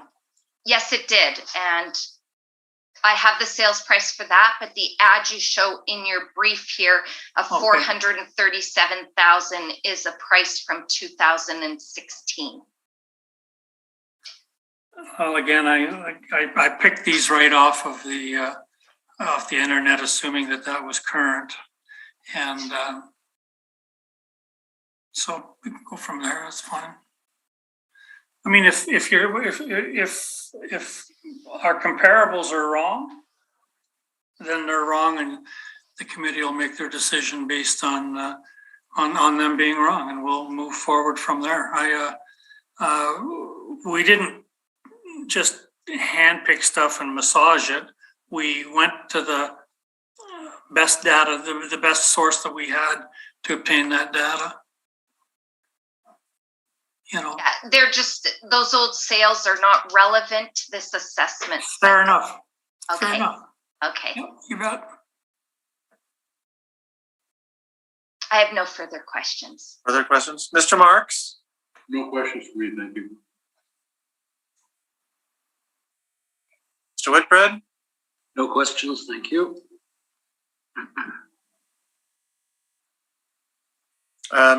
Just to make sure I know, Mr. Applicant, you drew this sale information from the internet as your source. What on the internet did you go to? I'm sorry? You said you drew this sale information for your comparables from the internet. Yes. What was your source on the internet? The source was the MLS history listings for Royalwood. I see. And did you look at all at the city sales book as they suggest you look at for sold properties? Yeah, you know, I did.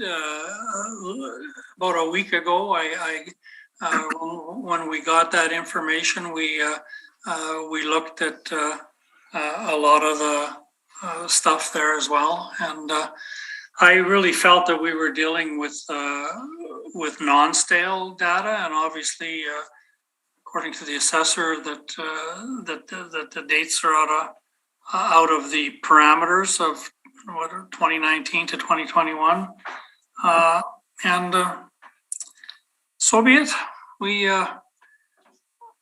I know what our next steps will be here, so we'll wait for your decision on this, and we'll move forward. It's pretty tough for me to go in there and change anything now.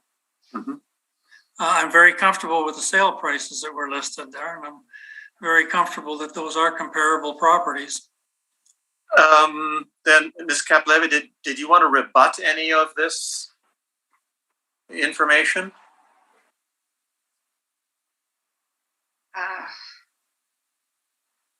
I can speak 75 Tascona, as his ad is old there, but it did have a sales price in March 2021. Am I allowed to say that, or? No, no, this is not new information, and certainly not if it was post-reference. But this would be just to rebut the information that he presented. Is there anything further? I understand you did have some concerns. Was there anything else with respect to concerns that you have about his comparables? The comparables are not in the reference date period. He does list those 75 Tascona Street, That did have a sale of March 2021, and our reference date does go to April 1st, 2021.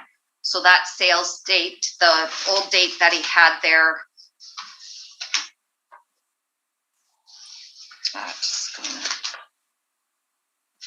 sorry, I'm trying to just find his Toscona here. The 437,000 was from 2016. It did sell in March 2021, which is right on the reference date, and that sold for 519,900.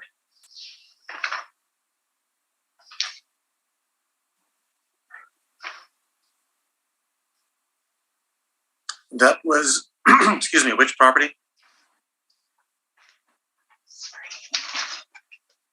75 Toscona Street. Okay, thank you. Thank you. Any other questions from panel members? No. Okay, thank you very much. Well, that then concludes this. Mr. Gregory, we will be deliberating shortly, and then we will send you an order in the mail as quickly as we can. Thank you very much.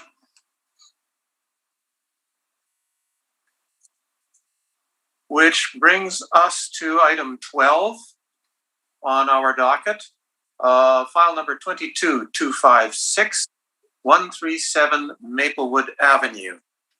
Could we have the swearing in, Mr. Kumar?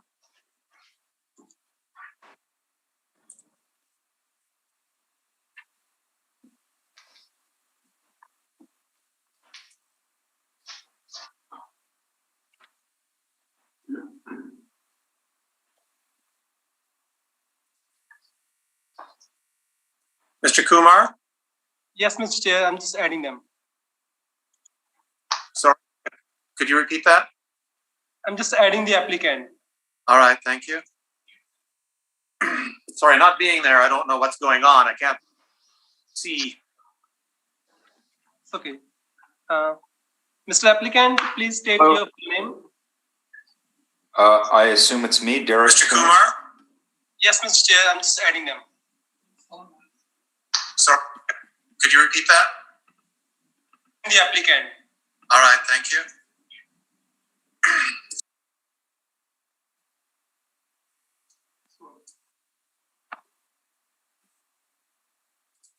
Mr. Kumar, could we have you swear in the applicant? Yes, Mr. Chair. Mr. Applicant, I'm just adding them. Mr. Applicant, can you please mute your YouTube? All right, yeah. The applicant. All right, thank Hi, this is Derek Kuhn. you. Mr. Kuhn, can you stop your YouTube feed? Hey, no problem. Mr. Kumar, could we have you right swear now. in the app? Hello? All right. Okay, Mr. Applicant, please state your full name. Yes, my full name is Derek and the last name is Kuhn, K-U-N. Thank you. Do you affirm that the evidence you are about to give at this hearing is the truth, whole truth, and nothing but the truth? I do. Thank you. Levy, when you are ready, please. Okay, thank you, Mr. Chair. The subject property is 137 Maplewood Avenue. Its roll number is 1200072100. It is located in the neighborhood of 666 Riverview.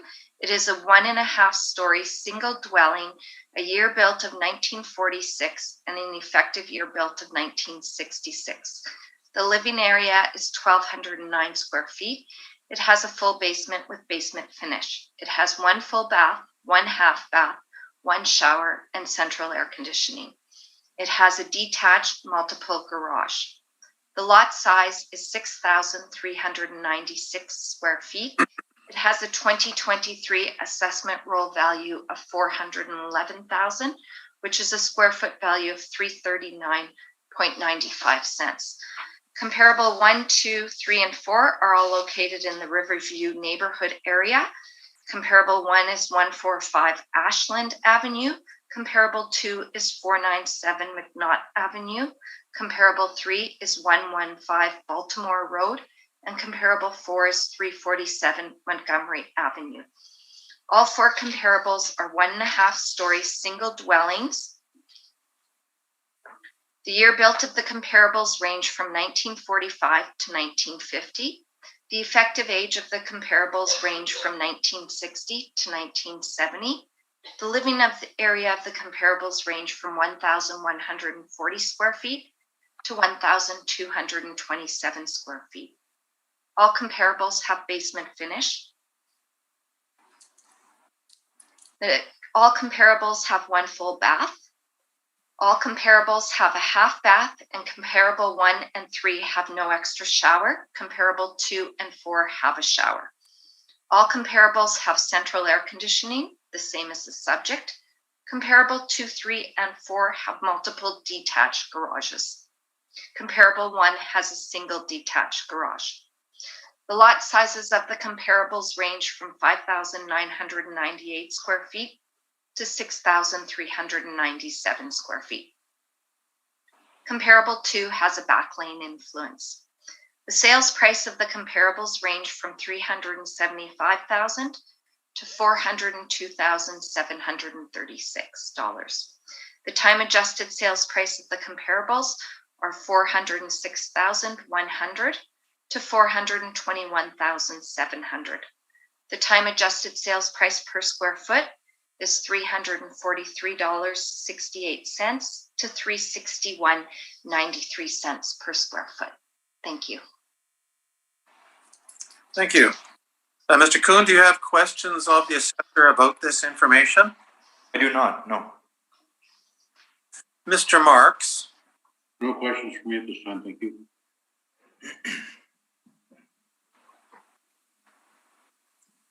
Mr. Whitbread?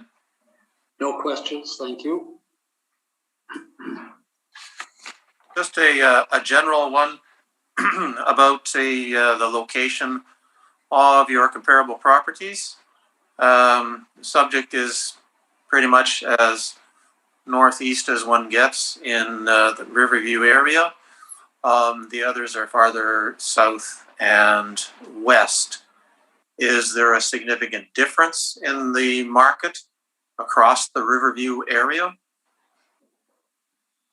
I can't speak personally. Oh, sorry. Or is it uniform? I would say it's uniform because it's all from the neighborhood area of 666 Riverview. I guess there would be differences if there were different land influences on that. All right. Thank you very much. So then, Mr. Kuhn, could we have your information? Yeah, my information is simply that I purchased the home and took possession of it on June 12, 2020 for $345,000. It had been up for sale for about 5 months previous at a much higher price, did not get any offers. When I purchased the place, it was listed at $355,000. I offered $335,000. We landed at $345,000. I believe the reference date for the assessment for 2023 is April 1st, 2021.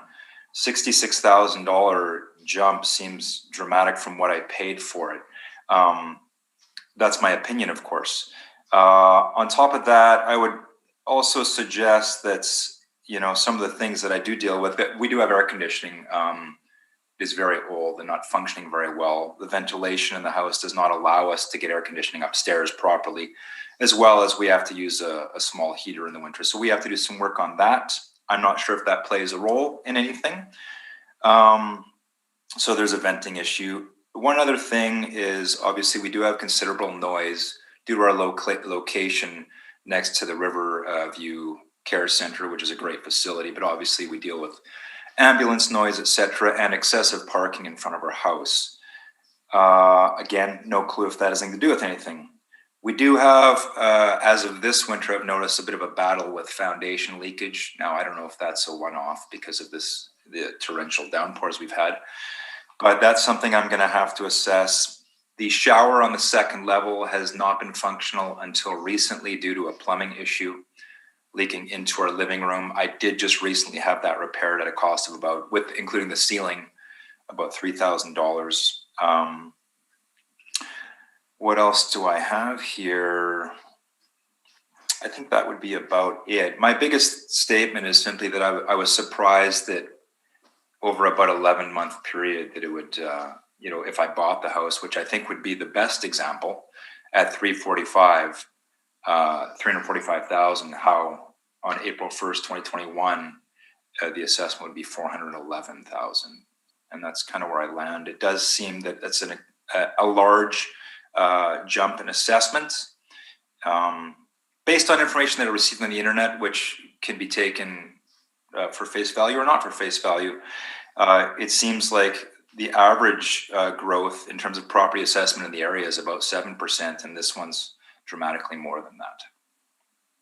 And again, that could be proven not factual. I wouldn't have that information, and I believe the assessor would probably have the proper information on that.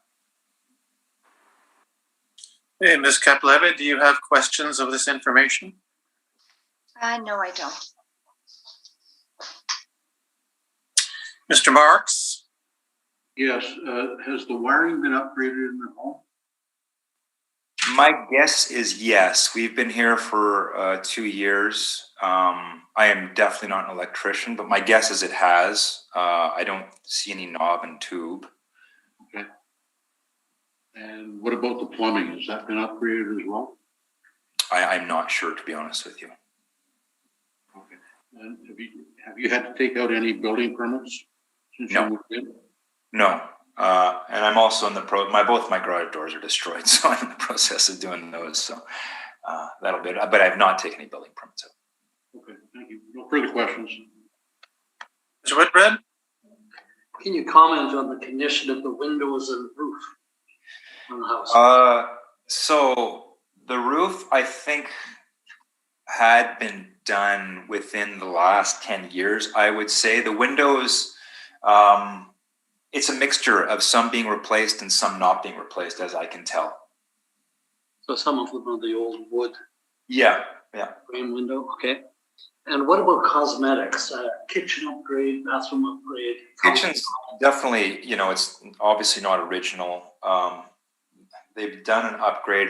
To be honest with you, I don't know the situation, but I think it might have been a bit of a flip because our floor, they upgraded the floor, but it's very cheap and already basically on the verge of needing to be repaired again or replaced. But yeah, there have been definitely, you can even see in the background of mine is the kitchen. It's been upgraded obviously since original. I'm not sure when that was done. Thank you. You're welcome. I've also had to recently repair the front steps, which were crumbling.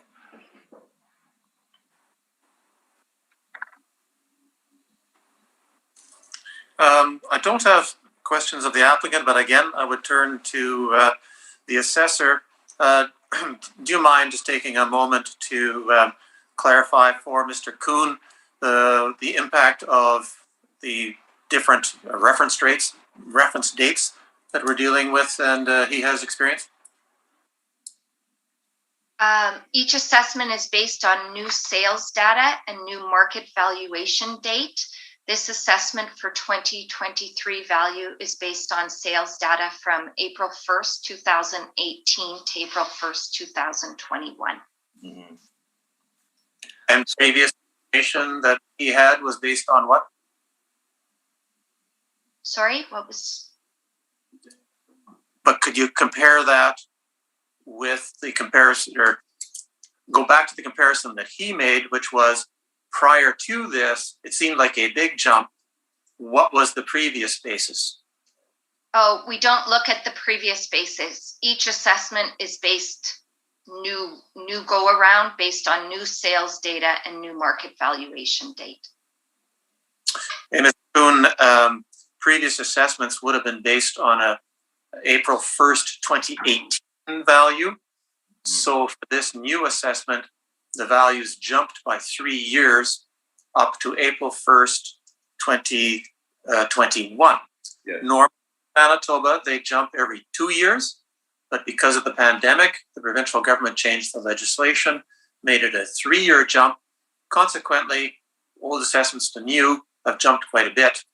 Mm-hmm. However, we don't look to assessments, we look to sales in order to verify what the likely selling price would have been on April 1st, 2021. I hope that Right. helps. Note, I know that it had sold on February 28th, 2018 for $280,000. And I know I purchased it for $345,000, in March, I think it was March or May 28th, pardon me, of 2020. So to me, it seemed, I understand fully that these things need to jump, but it seemed like, to me personally, quite an excessive amount. Okay. Hey, thank you very much. Thank I don't you. have any questions, so that concludes this item on our agenda. Thank you very much for appearing. We will deliberate shortly and then send you an order in the mail as quickly as we can. Okay, thanks, folks. Have a great day. You too. So we had one item on our agenda that we put down to the bottom in the absence of the applicant. Mr. Kumar, has that applicant appeared? No, Mr. Chair. So that was number 4, 226 Overdale Street. Yes, Mr. Chair. So then we will take a short recess to determine what we are going to do. If you could turn off the feed, please. Okay, thank you very much. Ms. Caplevy, you are there? Ms. Caplevy? I think we're missing Ms. Caplevy. She's in, Mr. Chair, but she's mute. You able to unmute her? Yeah, I'm asking her to unmute. Okay.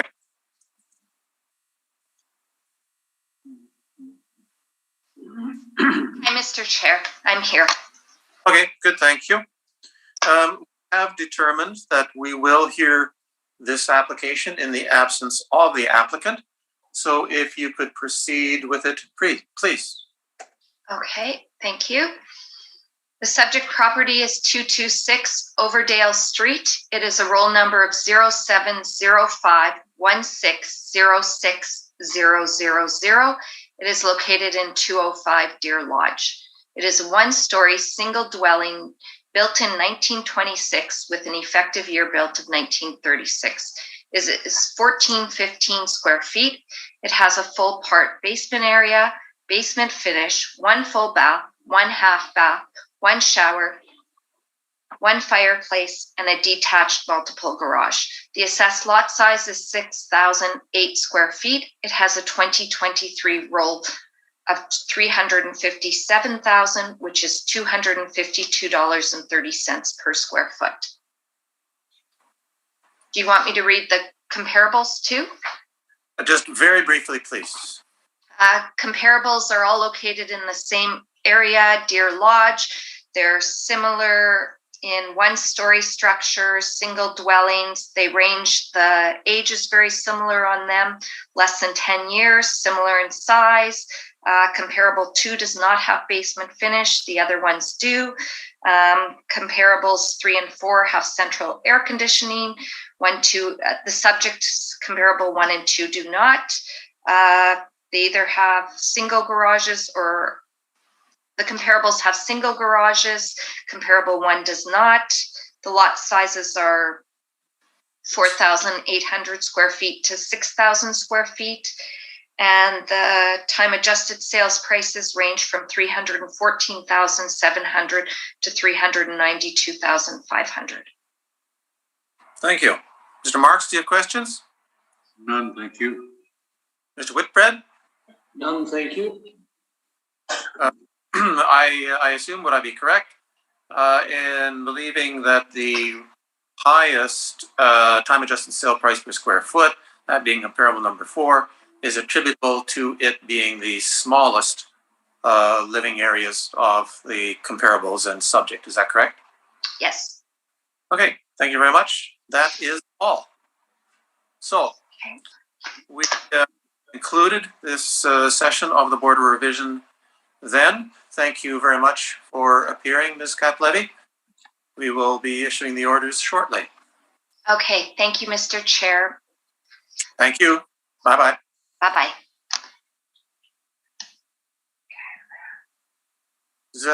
Panel members, do you need a short break?